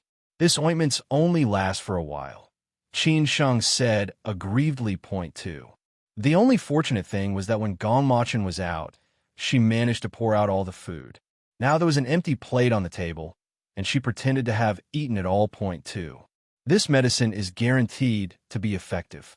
Half of it will be drunk, and the other half will be applied on the inflicted parts of your body. Gong Machin fed the medicine to Qin Sheng, and then used water to mix the medicine powder and untied Qin Sheng's gown point 2. With his back to Liang, he blocked Qin Sheng's entire body from his eyes and carefully applied the medicine to her point 2. Uncle, this medicine is so comfortable. Qin Sheng's twisted little face was finally looking comfortable point 2. Silly, if you don't like anyone in the future and want revenge on them, tell me. I will teach the person a lesson on your behalf. If you hurt yourself like this again, I will feel sorry for you, understand? Machin said point two. Hey, what do you mean? Are you so unreasonable? Not only did your knees hurt me, but you also want to teach me a lesson. Liang's forehead was creased. He had seen unreasonable people before, but he had never seen a person as unreasonable as Machin. My girl can do whatever she wants. Are you jealous? Retorted Machin, and he put Qin Sheng's gown back on her with his big hand point two. F***, why would I be jealous? Be careful not to spoil that woman. Liang said point two. She's been spoiled by me since she was young. I'm willing. Machin helped the little woman to lie down. He was willing to be her horse for the rest of her life, but the time given to him by the heavens was too short point two. He wished that he could give her all the love he had for the rest of his life. This little thing can eat quite a lot. Why did you eat all the dishes? He turned around and looked at the empty plate. Only a bowl of soup left too. Qin Sheng nodded guiltily. Yes, I was hungry, too. If you like, I'll buy you these 2 dishes tomorrow. Machin said point two. No, I don't want to eat anymore. Qin Sheng was so scared that she quickly said, What? I mean, I ate too much today. I have to try something different tomorrow, too. Okay, what do you want to eat? I'll buy it for you. Machin put the soup into the bowl and drank it point two. Qin Sheng realized that Machin hadn't eaten yet point two. Guilt swept through her heart. Uncle, I forgot to save you some food. I'll ask Nie Feng to buy some for you, too. No need. This soup will be enough. There's so many ingredients in it that it'll do. It's supposed to detoxify. Machin was really not picky when it came to eating. Usually, he would eat whatever the little woman left behind point two. He soaked the rice in the soup and counted it as a meal. Qin Sheng looked at her uncle sympathetically. She reached out and took the bowl in his hand. I'll feed you, too. If she didn't offer to do this, she would feel so guilty. She was afraid that Machin would find out that she ate Liang's food, too. It was rare for Qin Sheng to be so obedient. Machin did not refuse. He half lay on the bed while the girl sat on his waist and fed him mouthfuls of food point two. The sweet scene tortured Liang to the point that he could not take it anymore. Only now did he understand what being tortured would feel like point two. He couldn't help but fantasize that after he got the girl by his side, he would eat every meal like this, too. However, what happened after that was even more torturous. After Machin finished eating, he brought Qin Sheng to wash up, then the two of them lay on the bed together, covered by a blanket. They whispered to each other, and from time to time, the doting voice of Machin and Qin Sheng's laughter could be heard point two. The exam is coming soon. After the exam, I'll hold a celebration party for you. We'll invite all the influential people in the nation to it. What gift do you want, too? I need to think about it carefully. Qin Sheng turned her head and thought. Then something came to mind. Can I have a ring, too? She asked tentatively. A ring was a man's promise to a woman, a promise of marriage. He had already bought her a ring that was worn on her little finger to indicate that she was single. This time, she wanted a wedding ring point, too. Machin nodded. Sure, too. He would give her anything that he had, except for what he did not have. Liang rolled his eyes. He regretted that he wanted to sleep in the same room as this girl. Not only could he not take advantage of her, but he was also taunted by Machin point two. What was the use of having a ring, anyway? In the end, who would know who bought her the ring, too? He yawned. It was time to sleep. He covered his head with the blanket. Machin, just you wait. Qin Sheng will be mine sooner or later, he told himself, clenching a fist point two. 2. In the nightclub, Yin Fei and Qin Yunting hadn't seen Taluasi for a while. Qin Yunting felt that it was good that she hadn't seen the man, because she needed to have good sleep point two. However, Yin Fei had a lot on her mind. She had to see their master point two. She walked in circles in her room, and finally, her phone rang. Taluasi had left this phone especially for her as a way for them to keep in touch. It was only to be used for contact between the two of them point two. Master, when are you coming? She asked anxiously point two. I haven't seen you for 1 day, and you can't wait anymore? You're so flirtatious, Taluasi said point two. Yin Fei blushed. No, it's my mother. She's had a heart attack and is in the hospital. She wants to save my father as soon as possible. Please help me think of a solution, too. Today, she had been called to the hospital by her brother, Yin Yu, because her mother had been hospitalized. Her mother and brother urged her to hook up with Gong Machin, but she hadn't even had the chance to see Gong Machin Point 2. She was forced by her mother to agree to save her father in the next 2 days, but Yin Fei believed that it would be impossible. Point 2. I can save him, but you have to go to the prison to accompany Warden Xiao and do something for me at the same time. What do you say? The man asked coldly. Point 2. Yin Fei bit her lips. After a moment, she said, I'll do it. Tell me, what you want me to do? 2. She thought it through. No matter how many men she was with, it wouldn't make a difference. And this was to save her father. There was nothing she wouldn't agree to. Point 2. Tomorrow, don't go to school. Drive to the prison. Then, the man ordered. Point 2. 2. The next day, in Gong Machin's office, Gong Machin received a phone call from Yefeng. After Yin Fei went to the prison, Yin Cheng had died, and Xiao Hui's boyfriend, Cheng Yi, had also died. Point 2. President, this is really strange. How could a person die when he was fine a few moments before? The people in the prison are now transporting the bodies to be cremated, Yefeng said. Point 2. Go and pick up Yue. We'll go to the cremation site together. Gong Machin ordered. Point 2. Gong Machin brought Yue straight to the crematorium. Point 2. The sky was a little gloomy. At that moment, the people from the prison, the Yin family, and Xiao Hui all arrived at the crematorium. Point 2. Xiao Hui was crying her heart out. There were 2 maids by her side. These 2 people were instructed by Qin Sheng to take care of Xiao Hui. However, the 2 maids did not care about Xiao Hui's sadness at all. They only did what Qin Sheng instructed them to do. Why is she crying? If they hadn't harmed Qin Sheng and Third Young Master, would Third Young Master's company be in trouble, too? You're right. I've never seen such a heartless person colluding with Qin Yunting. Miss Qin Sheng is really magnanimous. She even took her in and asked us to take care of her. A person like her should be left on the road to fend for herself, too. The 2 maids whispered to each other, but their voices were very controlled. They didn't want to be heard, but they were afraid that they wouldn't be able to hear each other. As soon as Qin Yunting left, they immediately saw the situation clearly. Qin Sheng was a proper lady, and they all regarded Qin Sheng as their master now. Point 2. However, how could they be willing to serve a maid who was even worse than them? They could not wait to bully Xiao Hui once this was over, too. When Xiao Hui heard the words of the 2 maids, she cried even harder. Only God knew that they regretted their actions and wanted to be good people. Who knew that Cheng Yi would die just like that, too? The Yin family's reaction was much better than Xiao Hui's. Although Cui Yin was also crying, she only cried quietly. Yin Fei lowered her head and couldn't help but look at the time on her phone. Point 2. As if she couldn't wait any longer, she walked towards the prison guard. I don't think there's much time left. I'll send my father in a while. You guys wait for us here, too. The prison guards nodded repeatedly. Warden Xiao instructed me to send him in and wait outside. Don't worry, Miss Yin, too. There were some things that did not need to be explained. Everyone understood. Yin Fei nodded. That's good. Then let's send my father in. She had been tortured by Xiao Bin for a few hours in the morning. She had really experienced the legendary pervert that was Xiao Bin. He did not treat her like a woman at all. He actually handcuffed her to the chandelier, then stripped her of her clothes and whipped her. Point 2. He dripped wax on the most sensitive parts of her body, and she screamed in fear. However, when Xiao Bin heard her scream, he played even more vigorously.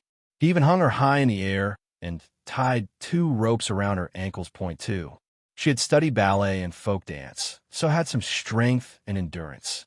But after being hung in the air with a man standing in front of her, her legs had gone weak, and she'd felt like they might break. Point 2. Be that as it may, all her efforts had paid off. She'd finally made it. As long as she could save her father, nothing else mattered. But she didn't want to see Xiao Bin for the rest of her life, too. Please, follow me in, the prison guard said as he pushed Yin Cheng's stretcher into the activation room. Point 2. Suddenly, a man's voice echoed into the waiting room. Point 2. Stop, too. Yin Fei turned her head to look at the door, and her heart trembled. The person who'd come in was Gong Machin. Point 2. CEO Gong, what right do you have to stop us? Her tone was timid, but resolute. Point 2. Gong Machin raised his hand, and Niefeng immediately rushed over. His men followed him and surrounded the bodies of Yin Sheng and Chung E.2. What are you doing? Gong Machin. No matter how overbearing you are, you can't not let people rest in peace. The prison guard said point 2. Yes. No matter how much Yin Chung offended you, he's dead now. Don't tell me you won't let him rest in peace. Chui Yin ran over, her face pale point 2.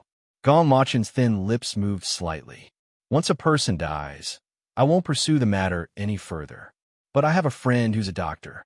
She said that she has the ability to bring back the dead, so I brought her here to take a look. Maybe she can save Yin Chung, too. A hint of panic flashed across Yin Fei's eyes. We don't need that. A dead person can't be brought back to life. Just let my father go on his way, too. Hearing Gong Machin's words, Xiao Hui hurriedly pressed on her wheelchair and zoomed over. Third young master, please save Chung Yi. He really regrets what he did. We won't harm Miss Qin Sheng again. Please, too. As she spoke, she got out of her wheelchair and knelt on the ground point 2. Gong Machin motioned for Nie Feng to help Xiao Hui up. I'll let Yi Wei examine Chung, too. Xiao Hui thanked him profusely and sat back in her wheelchair. No matter what kind of mentality Yin, Fei, and Xiao Hui had, Gong Machin's men controlled the entire waiting room. Gong Machin turned to look at Yi Wei. I'll have to trouble you, too. The corners of Yi Wei's lips curled up, and her face flushed. The man's voice was too pleasant to her ears, and every time she heard it, she couldn't help but want to lower her head in respect point 2. She put on her rubber gloves and walked straight to Chung Yi. She started to examine the man's head, and finally, his chest and abdomen point 2. Her brows sank. Chung Yi has been dead for too long, too. Actually, it should have been said that he was really dead. She had no choice. After all, she was not a god point 2. Can't he be saved? Xiao Hui looked at Yi Wei with pleading eyes point 2. I'm sorry, I can't bring him back. Yi Wei looked at Xiao Hui helplessly. She was a doctor, and she knew how cruel it was to give a desperate person hope and then throw them into despair point 2. Xiao Hui sobbed, and her whole body trembled in her wheelchair. Yi Wei put her hand on Xiao Hui's shoulder. I can only tell you that he died peacefully and without any pain. 2. That was the only reason she could find to comfort Xiao Hui point 2. Gong Machin's brows furrowed. He had not expected Chung Yi to die. The incident at the embassy had already been settled. Chung Yi was sentenced to prison and could have been released after a few years of incarceration. What reason did Chung Yi have to die, too? He lowered his voice and instructed Nie Feng. Nie Feng quietly approached Xiao Hui, too. Everyone's eyes were fixated on Yi Wei. No one noticed what Nie Feng and Xiao Hui said. Yin Fei's face was unnaturally pale. This Yi Wei person made her afraid. I've checked. My father died a long time ago. You don't have to check. I want him to leave in peace, too. Everyone else would jump at the chance to save a loved one from death. But you're looking forward to your father's death? Yi Wei said point 2. People can't come back from the dead. Stop playing tricks. I don't believe you can bring a dead person back to life. Why should I let you torture my father? Yin Fei retorted point 2. Yi Wei chuckled. How would I know if he's alive or not if I haven't yet seen him? Or do you not dare to let me see? 2. Who said I'm afraid to let you see him? Yin Fei forced herself to say it. Of course, she couldn't say that she didn't dare to. Yi Wei didn't hold anything back and walked straight to Yin Cheng's corpse. Then why are you still talking nonsense, too? Yi Wei had great verbal skills. After all, she was a doctor. She would get to the bottom of this. It was like Yin Fei was trying to get rid of them. But for what reason? Why was she acting that way, too? Chui Yin was so scared that she wanted to rush out to stop this doctor. But Yin Fei quickly grabbed her mother. Her expression tensed, and she looked at Yi Wei without blinking. The sweat on her forehead rolling down her face point 2. Yi Wei checked Yin Chung like she had checked Chung. Gradually, her brows lowered. Looking at Yi Wei's expression, Yin Fei's face went so pale that it lost all color. She had completely forgotten to breathe point 2. What happened to my father? Her voice trembled uncontrollably and her mind went blank. She didn't know what to do. She was so scared that she didn't even have the ability to think point 2. Yi Wei stopped after a moment of examining and covered Yin Cheng's face with a white sheet point 2. She walked towards Gongwachan. Yin Chung has been dead for a long time. I can't save him either, too. She had only said this when she was very close to Gongwachan. Behind her, Yin Fei and the others could not see her expression. Yin Fei managed to catch her breath. It was as if she had come back to life. Point two. She raised her chin and said proudly, "Well, doctor, so you can't save a dead person? What bullsh asterisk T? CEO Gong, where did you meet this liar? It really makes people lose their hope. Even the dignified CEO Gong has been tricked." Her anxious heart finally calmed, and she began to gloat. Point two. Gong Machen's expression was not affected by Yin Fei's arrogance. Since Yin Chung is dead, let him rest in peace. Nie Feng, send him to the crematorium and send him on his way, too. Yin Fei's gloating face suddenly froze, and her mouth opened so wide that an egg could fit into it. Point two. Chui Yan's reaction was faster than her daughter's. She quickly ran over to stop Yin Cheng's stretcher. No need to send him off. CEO Gong is too polite. We should send him off ourselves, too.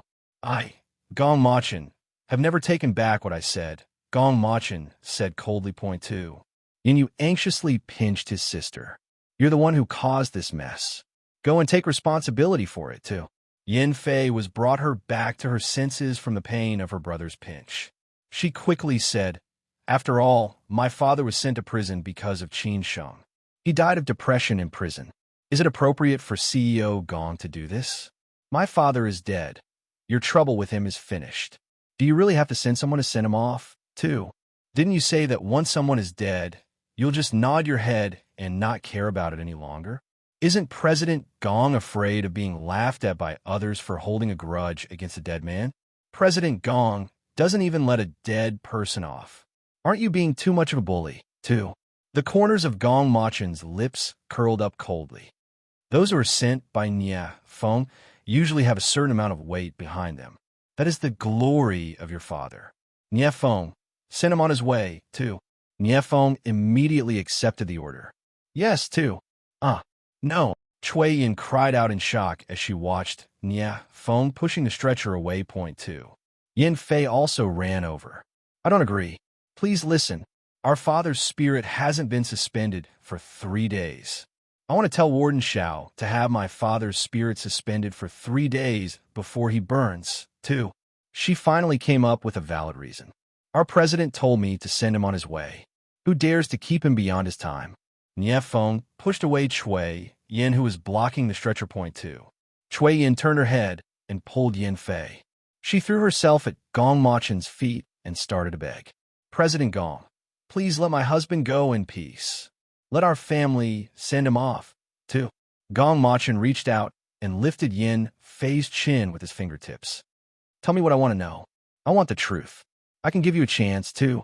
Yin Fei's heart was in her throat. The man's gaze was too sharp and cold.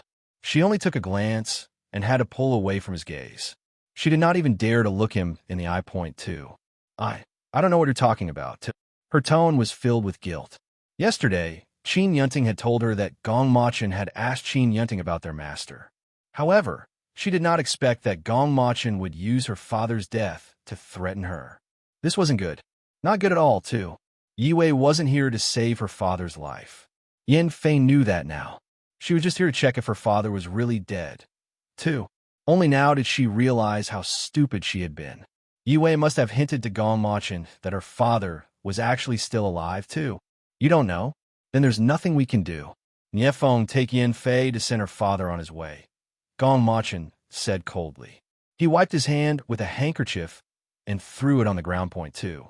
Yin Fei's mind went blank as 2 bodyguards walked over and carried her to the cremation room. Point two. The cremation room was very big and there was a furnace inside. Even so, it was still unusually cold, as if it was the entrance to hell. The bodyguards pushed Yin Chung into the furnace without the need for the workers to do anything. At the moment, the furnace wasn't alight.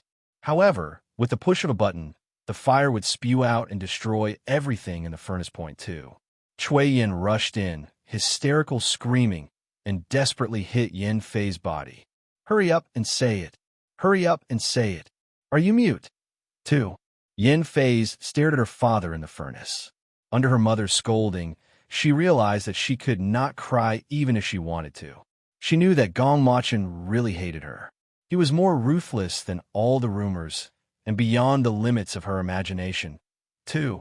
Right now, she just wanted to laugh. And she did point two. Ha, ha, ha. Thank you, President Gong, for sending my father on his way. I will definitely remember this. She rushed over like a crazy person and pressed the button without hesitating. Point two. Chui Yin screamed like a banshee and fainted in her son's arms. Point two. Gong Machin, who was standing outside the door, watched everything silently. He nodded at Nie Fong, and Nie Fong led his people out of the crematorium. Yi Wei followed Gong Machin to the car. I'm sorry, I still couldn't help you. 2. I underestimated Yin Fei's viciousness. Other than Yin Cheng being alive, what else did you discover? Gong Machin asked. Point 2. I discovered that Cheng Yi's eyes were bloodshot and his face was blue. That is a sign of a person lacking oxygen in the blood. However, his expression was normal and didn't show any signs of pain. Point 2. In other words, Cheng Yi took a medicine that could induce heart failure and allow a person to enter a deep sleep. This medicine could cause a person's heart to slowly stop beating. When a person's heart stops beating, the person would die, and because they're in a deep sleep, it wouldn't cause any pain. Point 2. And Yin Cheng's medicine can cause people to enter a state of dormancy. The heart would beat at its lowest speed, and the body's temperature would drop to its lowest point. In such a state, if a person didn't take the antidote after 5 hours, they would naturally die. If they took the antidote, they could come out of this state and live. Point 2. It's just that I'm lacking in knowledge. I can only see it, but there's no antidote for this medicine. Yi Wei explained her discovery. Point 2. When she told Gong Machin about Yin Cheng's situation, she hinted that Yin Cheng was still alive, but she had no way to cure him, no way to combat the drugs he had taken. Point 2. Is it difficult to make these medicines? Gong Machin asked. Point 2. They are all legendary medicines. Ordinary pharmacists don't have the ability to make them, and the dosage of the medicine must be very accurate. It can be said that the person who made the medicine is truly extraordinary. Yi Wei's brows pressed down in a frown. In her opinion, this person's pharmaceutical ability was too terrifying. 2. Could it be His Highness Yu? Is there anyone else who has this ability besides him? Gong Machin asked. Point 2. Yi Wei nodded. His Highness Yu can definitely do it. As for the others, I don't know. Many experts are hidden. If His Highness Yu is in this country, it has to be him. Have you found him too? Gong Machin's lips formed into a straight line. His Highness Yu is in the country too. But have you found him? Did you get the antidote? Yi Wei asked anxiously. Point 2. Gong Machin's lips twitched. We haven't found him yet. Even if we did, he wouldn't be able to make the antidote if he wasn't willing to do it too. His mind had been scheming the whole time. He was certain that the fake death of Yin Fei's father and Cheng Yi's true death were the masterpieces of that person. If the medicine was His Highness Yu's doing, then it could only mean that Yu was in cahoots with that person, that man. This was more difficult to deal with than he thought it ever could be. If His Highness Yu was working with the person that wanted Qin Sheng and him dead, how could he get you to hand over an antidote? 2. If he wanted the antidote, he had to have something that could threaten His Highness Yu. Point 2. I've been asking around my colleagues recently. It's said that Yu is very eccentric. But I know this person loves money and places great importance on money. Yi Wei said. Point 2. Money. Gong Machin muttered. Thank you. I got it too. Money was the least of his problems. If money could be used to solve this dilemma, that would be the best solution. Point 2. I'll continue to help you inquire about Highness Yu. You can ask Nie Fong to send me back to the private clinic now. Yi Wei said. Point 2. Gong Machin looked out of the window. It's getting late. Let's have dinner together, too. Yi Wei's heart skipped a beat. This was the first time Gong Machin had suggested that the two of them go on a date, too. Her head was lowered slightly, and a faint blush appeared on her cheeks. Okay, yes, let's have dinner, too. Nie Fong sent Gong Machin and Yi Wei to a luxurious restaurant and drove away. Point 2. Yi Wei was dazzled by the crystal lights in the restaurant. You don't have to spend so much money on me. I'm not picky when it comes to food, too. The prices here were as shocking as the decorations. Point 2. It's okay. The food here is delicious. Sit. Gong Machin found a seat by the window and casually ordered a few dishes from the waiter. Point two. Yue gasped. Lobster sushi, grilled beef, grilled pine mushrooms, Italian lasagna, and seafood soup. There were other things, but her brain couldn't process so many dishes. Point two. The corners of her lips curved up uncontrollably. If a man was willing to spend so much money on a woman, what did that mean? 2. Actually, I like to eat light dishes. It's too wasteful to order so many greasy dishes, she said. Point two. Gong Machin seemed to have thought of something and chuckled. Don't worry, I can't waste the meat. I ordered a vegetable salad and roasted pine nuts for you. They should suit your taste. 2. Yue pursed her lips and slowly drank the lemonade, hoping that their time together would last a little longer than usual. Thankfully, the dishes seemed to be served very slowly. Point two. After a long time, the stunned Yin Fei was woken up by the workers. It was not for anything else, but because the workers wanted to give her father's ashes. Point two. She held the ashes and walked towards her brother. Yin Yu was still pinching Chui Yin, trying to save their mother, who had passed out. Point two. Finally, Chui Yin let out a long breath and woke up. She got up from the ground and slapped her daughter. You be asterisk tch of a liar. How can you still have the nerve to live? Your hands are stained with your father's blood. Why didn't you say anything? Go to hell, too. She pushed Yin Fei towards the furnace. Point two. Yin Fei's lips made a straight line as she pushed her mother back. What do you want me to say? Do you know that if I'd said the truth just now, this box would be filled with the ashes of the four of us, too?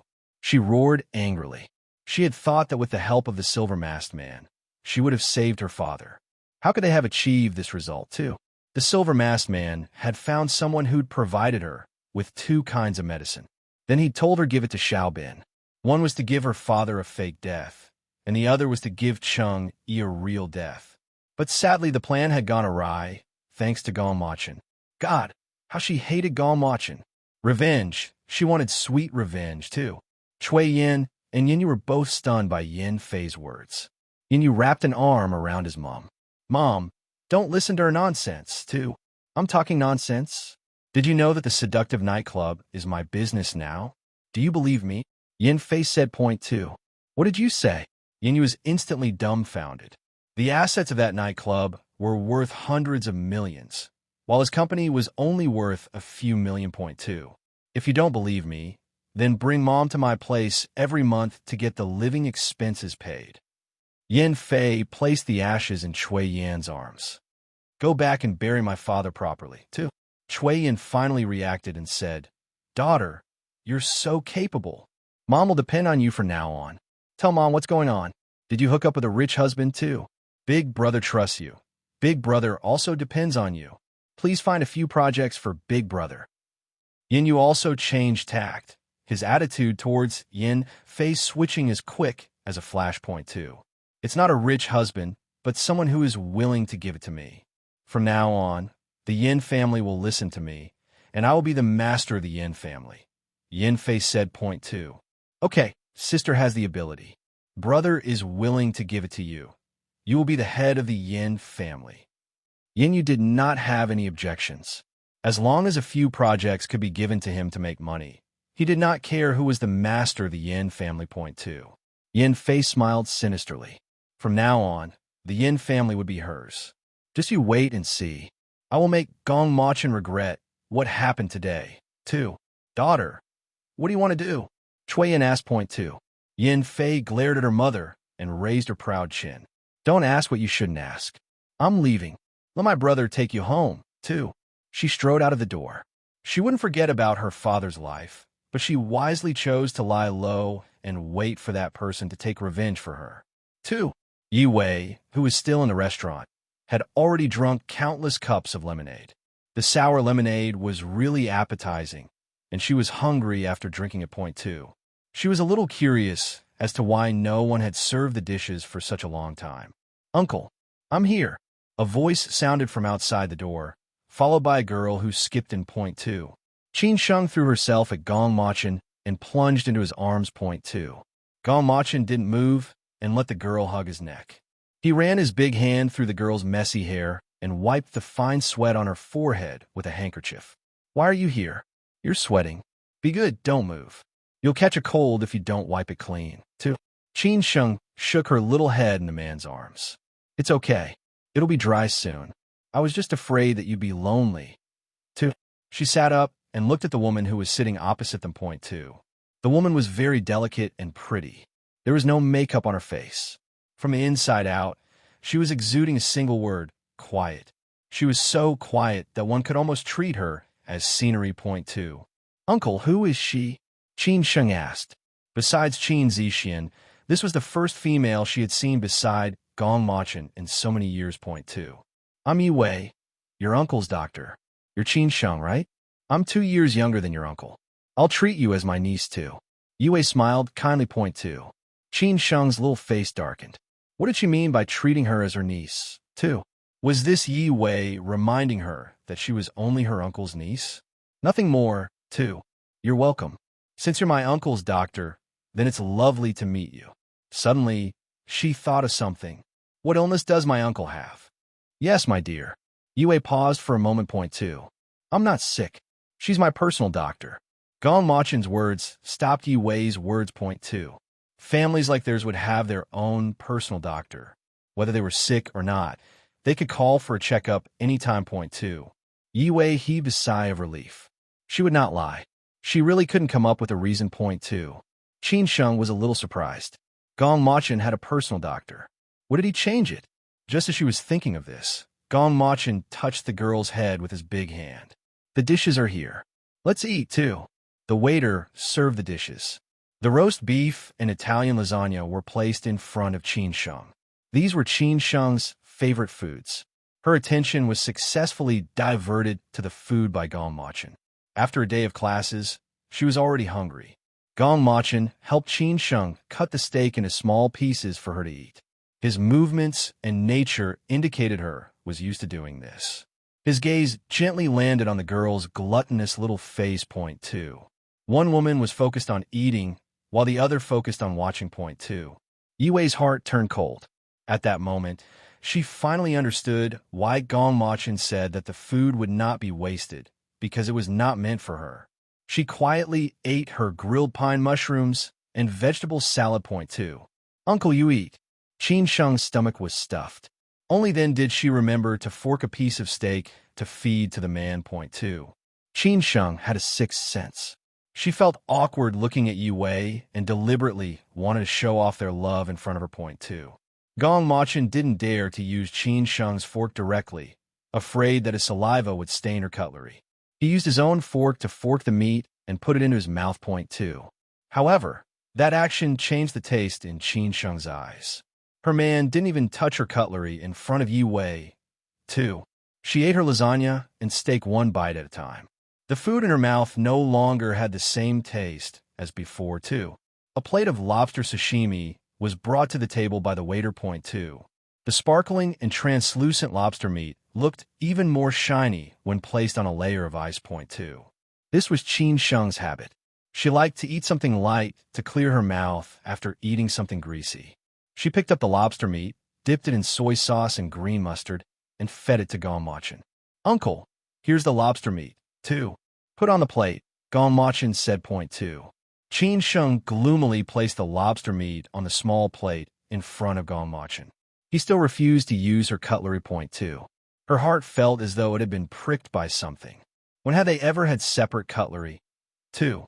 Yi Wei watched Gong Machin pick up his chopsticks to snap up the lobster and hurriedly said, You can't eat lobster sashimi. It's not good for your body, too. The poison in his body was cold. If he ate such a raw and cold thing, it would increase the poison in his body, too. Although Yi Wei only said one sentence, Gong Machin could tell from her nervous tone that it was related to the poison in his body. 2.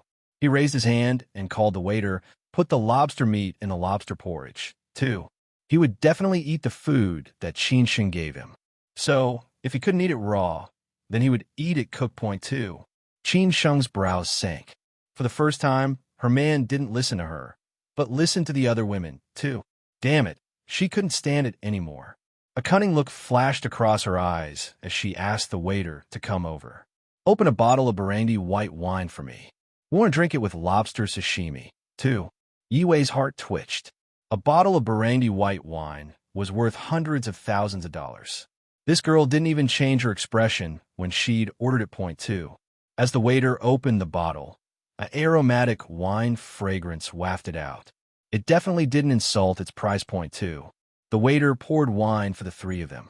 Qin Sheng swirled the wine glass and looked at the pale golden liquid in the glass. She turned to look at Yi Wei and said, "This is the first time I've met Dr. Yi. Let me toast to you, too."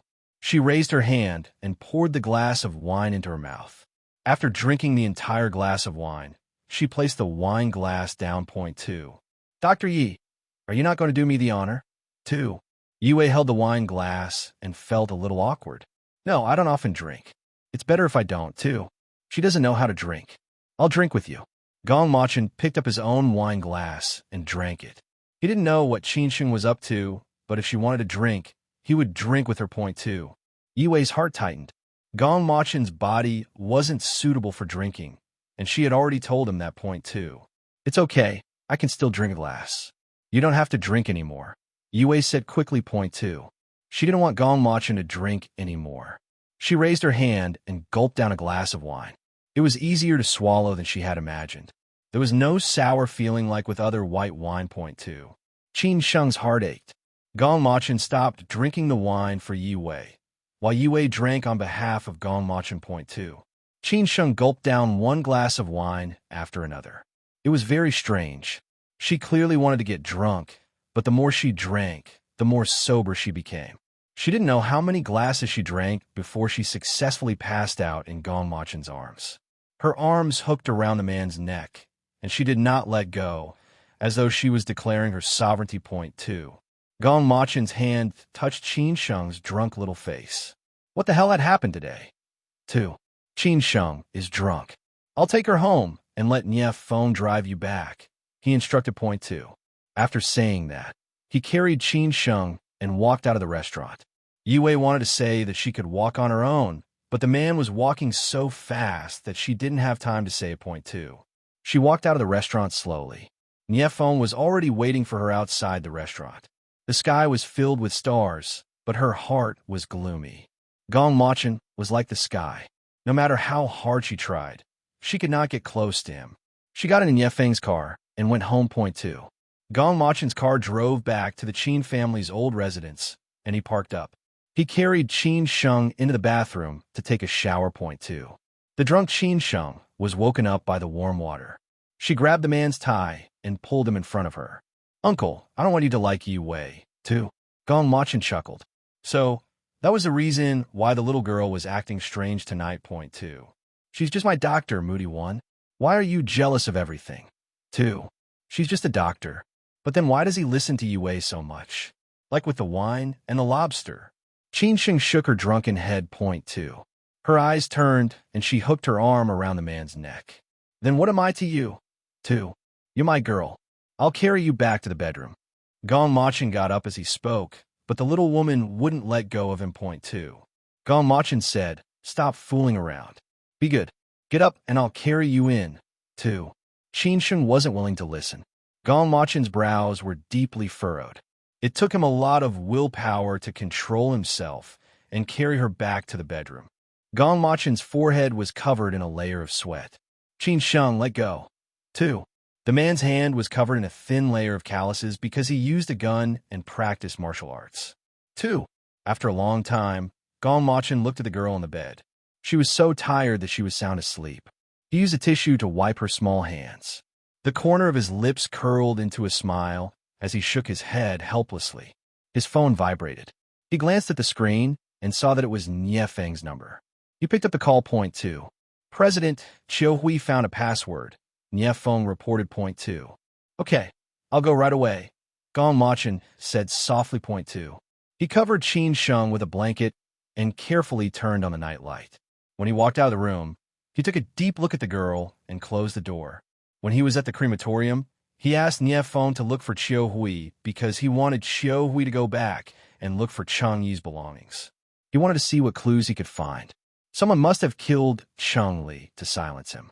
He must have found something on that person to make that person kill him. Point 2. Sure enough, Chiu Hui found something. He drove to Chiu Hui's house. The room was in a mess, as if though it had been robbed. Everything had been tossed around and strewn all over the floor. Point two. When Xiao Hui saw Gong Machin, she pressed the button on the wheelchair and went over to him, holding a piece of paper in her hand. Point two. Third young master, I found this in a photo frame. The photo frame was bought by Cheng Yi after he secretly exchanged Miss Qin Sheng's documents. 2. Nie Feng told her that Dr. Yi had found out that Cheng Yi had been poisoned to death. She'd obediently come back to look for clues, but in the end, after she'd searched through everything, she hadn't found anything useful. Point two. However, during the last few moments of her search, her arm knocked a photo frame off the bedside table, and she'd found something. A clue. She found a piece of paper behind the photo. Point two. On it was a sequence made up of letters and numbers. It looked like a password. She recalled that this photo frame had been bought for her on the day of the accident. Point two. Cheng Yi put the photo of the two of them in it and placed it on the bedside table. Point two. She originally thought that this was a sign of love from the man, but now she felt that there must have been something suspicious here. Point two. Gong Machin glanced at the number on the piece of paper and handed it to Nie Feng, instructing him to find out where this secret came from. Tears rolled down Kahui's cheeks. Third young master, Cheng Yi died unjustly. You must avenge him. Find the culprit who harmed him, too. Gong Machin nodded. Don't worry, I will find out who that person is. It's not safe here for you now. You should go back to the Qin family's old residence. Nie Feng, bring Xiao Hui back, too. Yes. Nie Feng accepted the order and called his men to push Xiao Hui's wheelchair into the car. Point two. Gong Machin sent another secret guard to guard the place. He thought that the person would be looking for this thing as well, too. On a mountainside, a man behind a pair of high-power binoculars was watching Gong Machin's convoy leave. The starlight was sprinkled on his silver mask, making it seem particularly eerie and terrifying. Point two. 2.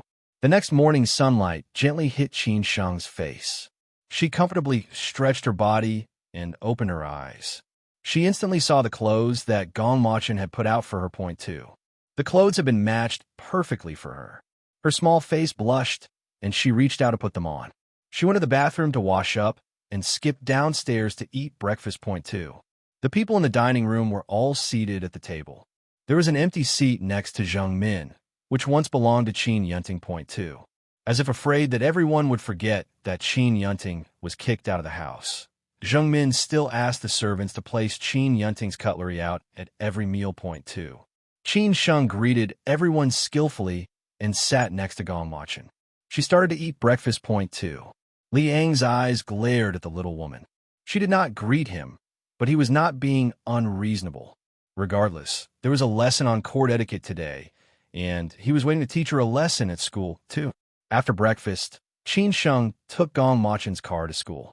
She didn't forget to ask the maid to pack the untouched snacks for Chu Xia. Point two.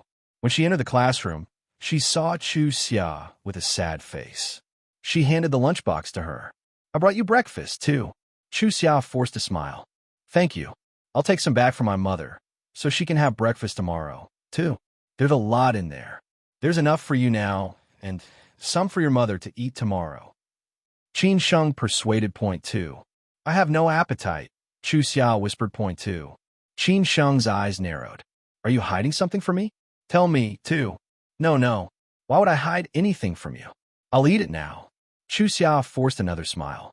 She didn't want Qin Sheng to be annoyed with her, so she took out items from the lunchbox and ate breakfast. Point two. When the smell of meat rushed out, she instantly covered her mouth with her hand and retched. Point two. Qin Sheng looked at Chu Xia, who was about to throw up. She was surprised. Meat rolls were Chu Xia's favorite food. A thought flashed through her mind. Chu Xia, are you on your period, too? Chu Xia was stumped by Qin Sheng's question. She thought about it seriously, and her face turned pale. No, I'm not. I'm a few days late, too. F***CK. Are you pregnant? Didn't you take your medicine? Qin Sheng asked. Point two.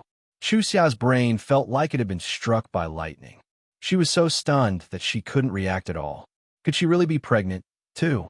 After she had sex with Sikong Ju that day and had gone home, she saw her mother sitting in front of the villa, crying.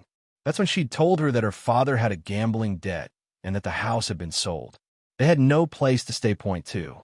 At that time, all she could do was to comfort her mother. Then she sold everything that could be sold in the house for some much-needed cash. She brought her mother to live in a small hostel. Point two. When she settled her mother down a few days later, she remembered that it was already past the time for her to take her medicine.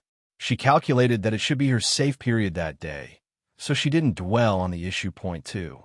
Thinking of her safe period, she held onto a glimmer of hope. I didn't take the medicine, but it's safe period. Maybe I'm not pregnant. It's just that my appetite hasn't been good these few days, too. You usually seem to understand. You didn't even remember to take your medicine at the critical moment. I'll go buy your pregnancy test kit, Qin Sheng said as she ran off to the shops. Point two. At the corner of the corridor, she bumped into someone who was walking over. I'm sorry, too. Qin Sheng hurriedly spoke. When she looked up, she saw it was Qin Yunting. Point two. F***CK. Do you walk without your eyes? Qin Yunting said angrily. Point two. Yeah, I didn't bring my eyes with me. What do you think? Qin Sheng couldn't be bothered to talk to Qin Yunting and ran around her. Point two. Yin Fei was surprised. Qin Sheng actually admitted that she didn't bring her eyes? There must be something wrong. Let's follow her to see what she's doing, too.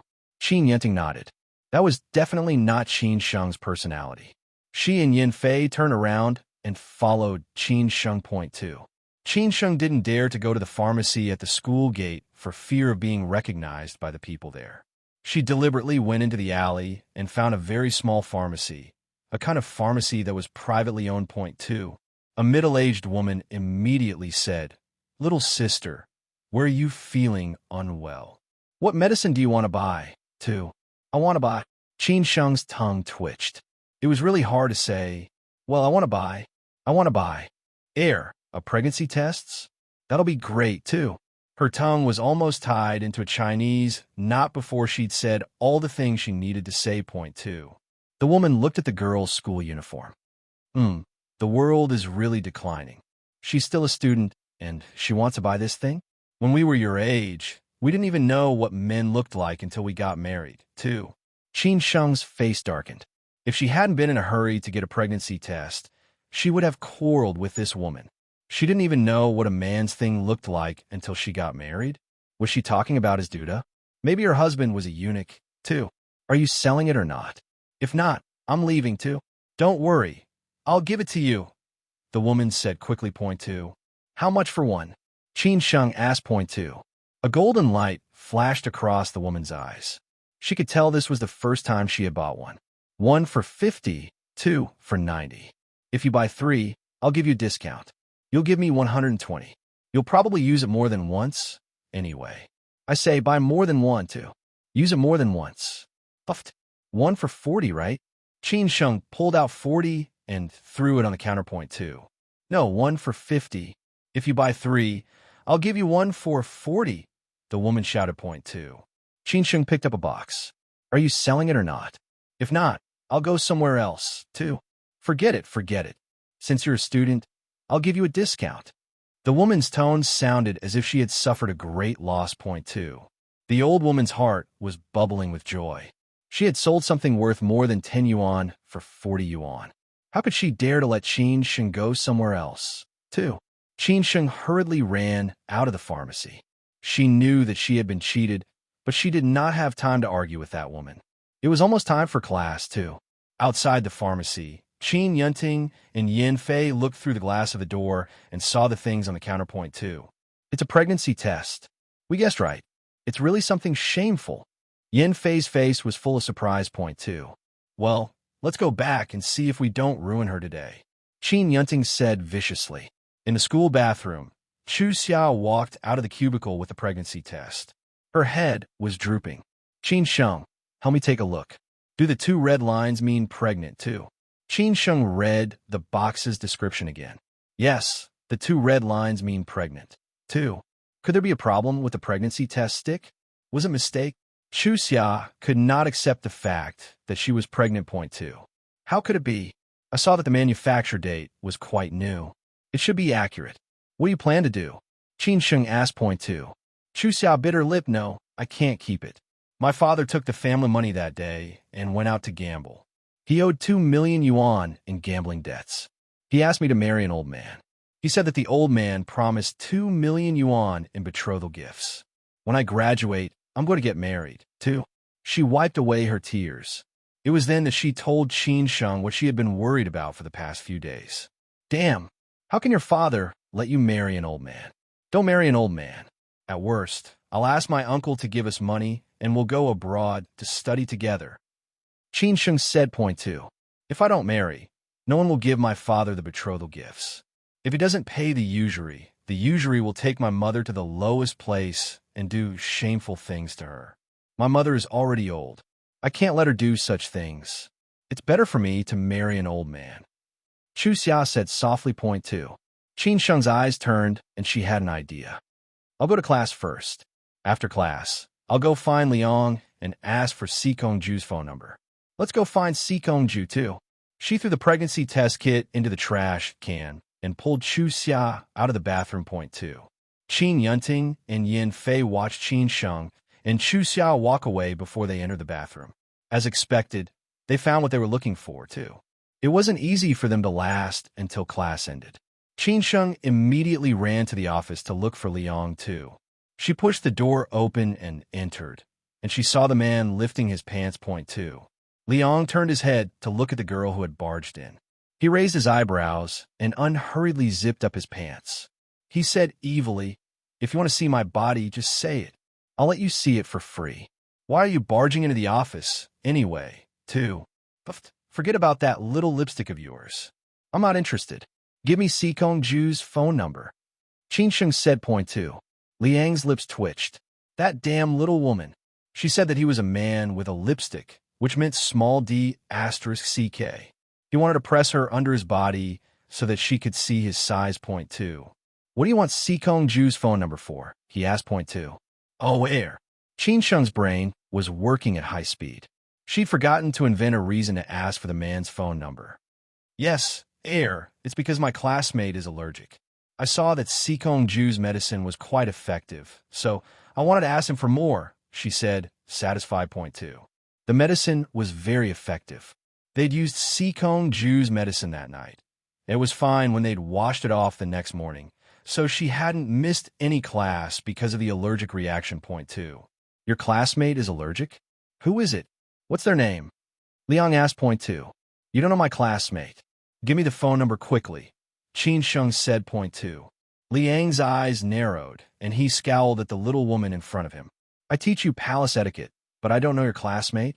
Qin Sheng forced a smile and pursed her lips. This couldn't be any more awkward, too.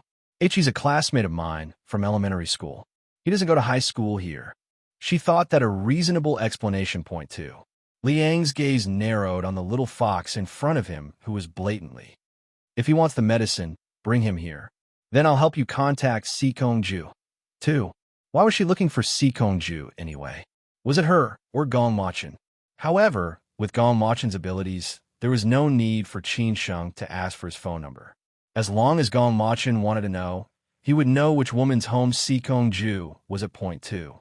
Okay, then I'll give them a call, Qin Sheng said as she ran out of the office. She would not tell Liang about Chu Xia. Who knew if Liang would warn Si Kongju? And then what if Si Kongju ran away, too? She returned to the classroom and was about to attend the court etiquette class. She still had a chance to get Liang's phone, so she could get Si Kongju's number. As long as she had the phone, it would be easy for her to find Si Kongju. Point 2. As the class bell rang, the students in the gymnastic classroom were all ready. Liang walked into the classroom. Point 2. He was wearing a black tuxedo, and his long legs made the female students in the classroom scream in shock. Point 2. He was already used to the infatuation of the girls. It wasn't his fault that he was so naturally beautiful. Point 2. Let's continue with the court dance today. There are not many steps in a court dance, and it reflects the orthodoxy and nobility. When you dance, you have to pay special attention to the momentum. I will give everyone a demonstration now. Who is willing to be my dance partner? He asked. Point 2. I'm willing. Qin Yunning stood up and walked towards Liang, too. I also want to learn dancing from Duke Liang, Qin Sheng said quickly. Her mind was filled with all her little tricks, and she only just came to her sense. Who knew that Qin Yunting would beat her to it, too? Qin Yunting's sharp eyes looked at Qin Sheng. She did not expect Qin Sheng to dare to openly compete with her for Liang. Qin Sheng, didn't you say that you don't like Liang? Why are you so desperate to seduce the Duke now? She glanced to Hasiki. Hasiki, you publicly said in school that Qin Sheng is your girlfriend. TSK, you really aren't a man. You just let your girlfriend dance with another man. 2. One had to admit that Qin Yunting's words were ruthless. One sentence from her had hit a sore spot. Point 2. Qin Yunting, what the F***CK did you say? Hasiki's face glowed with anger. It was not a big deal to dance, but he seemed to have been cuckolded too. Qin Sheng's face was red. If it weren't for Chu Xia, and as long as she wasn't beaten to death, she wouldn't have taken the initiative to dance with Liang too. When did I admit I'm Hasiki's girlfriend? Qin Sheng shouted angrily. Point 2. Hasiki, how big a dork are you? Qin Sheng doesn't even acknowledge you as her boyfriend, Qin Yunting said provocatively. Point 2. Hasiki's face darkened. I like Qin Sheng. I'm sure she'll be my girlfriend. She hasn't agreed yet, but she'll agree sooner or later, too. He spoke loudly, as if he was making an oath. Qin Sheng didn't agree, which she was very clear about. Point 2. Qin Yunting, Qin Sheng is only dancing with the Duke. Why are you so talkative? If you don't like that the Duke dances with others, then get a life. Stop being horrible and slandering people, snapped Chu Xia. Point 2. That's right. It's just dancing. Qin Yunting, why did you have such a big reaction, too? That's right. Qin Sheng is only dancing, and Qin Yunting is acting like she's cheating. We're going to dance with the Duke later. Are you going to blame us too? Aren't you going to dance with Lord Zhu too? Don't tell me you want to seduce Lord Zhu too? A few girls spoke up for Qin Sheng, mainly because they also wanted to dance with Liang later. Point 2. Qin Yunting's expression was awkward. She really wanted to seduce Liang, but she couldn't say it. Couldn't seem to manage it too. I'm not. Just now, Liang asked who wanted to dance with him, and I only answered the question. I walked over, and Qin Sheng came to snatch him from me. You can't frame me, too. Qin Sheng's eyes curved into a harmless smile. Cousin, Liang asked, and I also wanted to answer the question. He didn't say that only you could be his dance partner? The whole class can apply, but the Duke will decide who can be his dance partner, too. Yes, Qin Sheng is right. Duke Liang should choose, too. The girls all agreed with Qin Sheng. They sat up straight and looked at Liang, secretly hoping that the man would choose them. Point 2. Qin Sheng also looked at Liang. She was at a loss. Would the man choose her? Liang looked at the girls in the classroom with his long and narrow eyes. He could understand why other people wanted to be his female partner. But what was wrong with Qin Sheng? She usually detested him. Point 2. His eyes glanced around. Since I have to choose, then I will choose, too. He raised his hand and pointed into the crowd. Qin Sheng, your aptitude is the worst. You should practice first, too. Qin Sheng's heart suddenly relaxed. He had finally chosen her. But what did he mean by her aptitude was the worst, too? However, she didn't dare to argue with the man. She was afraid that she would lose the opportunity. She walked over hurriedly and reached out to hug the man. Point 2. Liang waved the girl away. Don't be like a clingy woman. You've learned the palace etiquette for nothing. Sit down and wait, too. The corner of Qin Sheng's lips twitched. Who was he calling clingy, too? Endure. For the sake of Chu Xia, she had to endure. Point 2. She sat down and waited for the man to invite her to dance. Point 2.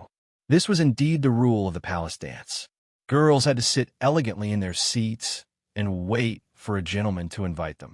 Liang tidied up his tuxedo and strode towards Qin Sheng. He bowed at a standard 45-degree angle and extended one arm towards Qin Sheng. Point 2. I wonder if I may have the honor of inviting Miss to dance, too. The man's devilish face, slender figure, devilish tone, and gentlemanly style caused the girls in the classroom to cover their mouths and let out soft whimpers. All of their hearts raced. Point 2. Qin Sheng took a deep breath, slowly raised her hand, and placed it in the man's palm. This time, she did not dare to be rash. She was afraid that the man with a cheap mouth would scold her again. Liang held the girl's hand and stood up. His long arm pulled her into his embrace, dancing in the middle of the classroom along with the music. At that moment, Qin Sheng's little hand was not calm, or still. It slipped into Liang's pocket, trying to find his phone. Point 2. The girls all gazed at the man as if he was some kind of god, Zeus from Mount Olympus with a very large lightning bolt too. Liang scowled, glaring at Qin Sheng. What was the little thing doing, too? He lowered his head and quickly went to kiss the girl's lips. Point 2. Qin Sheng turned her head to avoid the man's lips, and they landed on her cheek. Point 2. Qin Sheng really wanted to kick the man away, but she could only try her best to avoid him. Her hand quietly reached into the man's pants pocket and touched the phone inside. Point 2. Look, Qin Sheng's hand. Quickly take a picture and send it to the school's WeChat.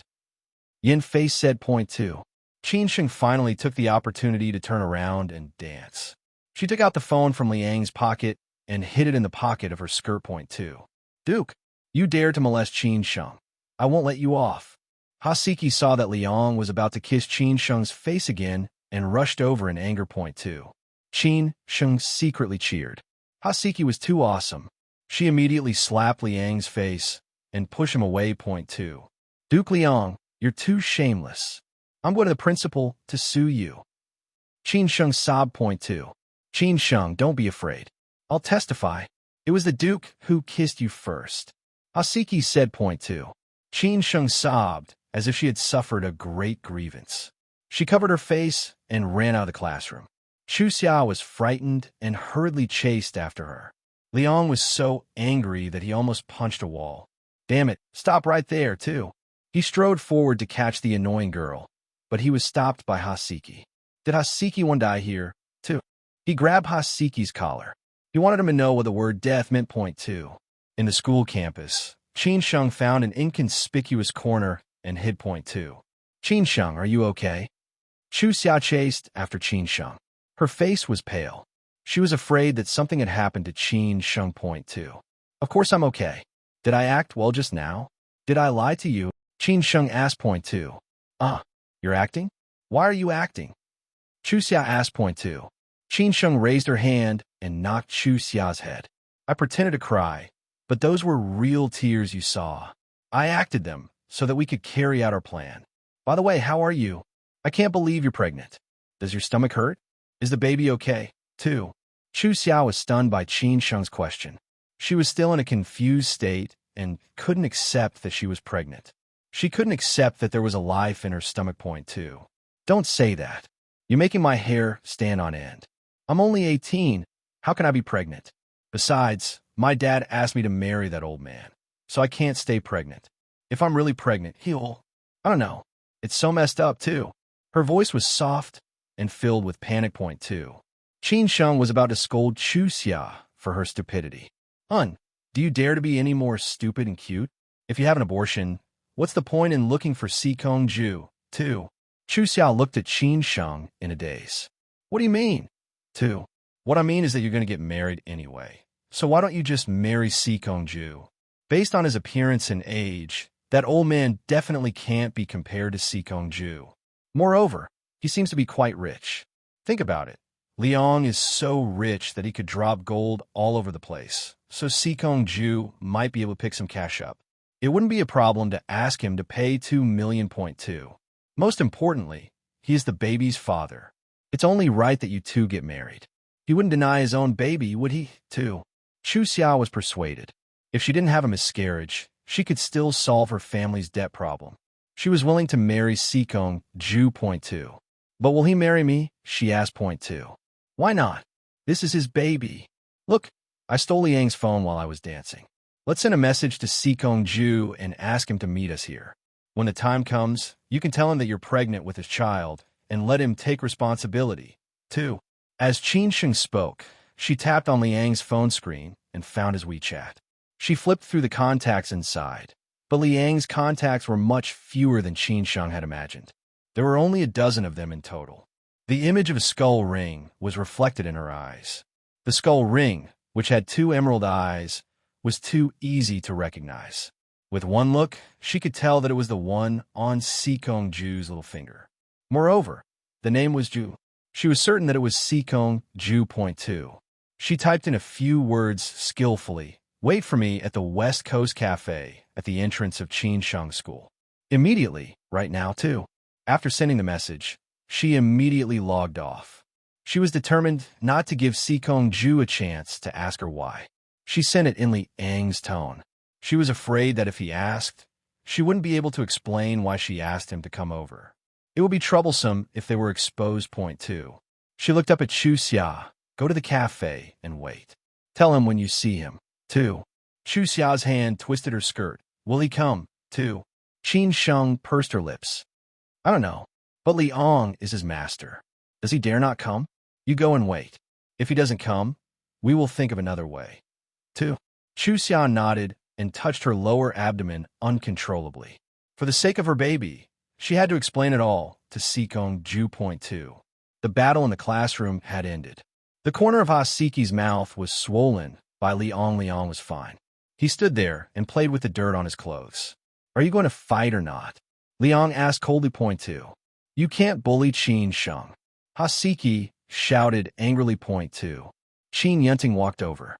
She had timed it perfectly. It was the best time to say it. Point 2. Liang, Ha-Siki, stop fighting. Ha-Siki, how is Liang bullying Qin Sheng? So what if Liang kissed Qin Sheng? You want to hit him just because he kissed her? What if Qin Sheng is pregnant too? She said something that shocked everyone. Being pregnant in school was a big deal. The students whispered, is Qin Sheng really pregnant too? How can this be fake? I personally rummaged through the trash can. Now you know who's a slut, right? Yin Fei said. Point 2. The two men were stunned at the same time. What pregnancy, too? Qin Yunting took out the pregnancy test kit that Yin Fei picked out of the trash can and showed it to the entire class. Point 2. Take a look and see for yourselves. Qin Sheng threw this into the trash after she went to the bathroom. Yin Fei said. Point 2. Ha-Siki's heart seemed to have fallen into a bottomless abyss. Did Qin Sheng have a boyfriend? Liang lowered his eyebrows and clenched his fists. Damn Gong Machin, did he really touch Qin Sheng? He was so angry that he wanted to beat Gong Machin to death.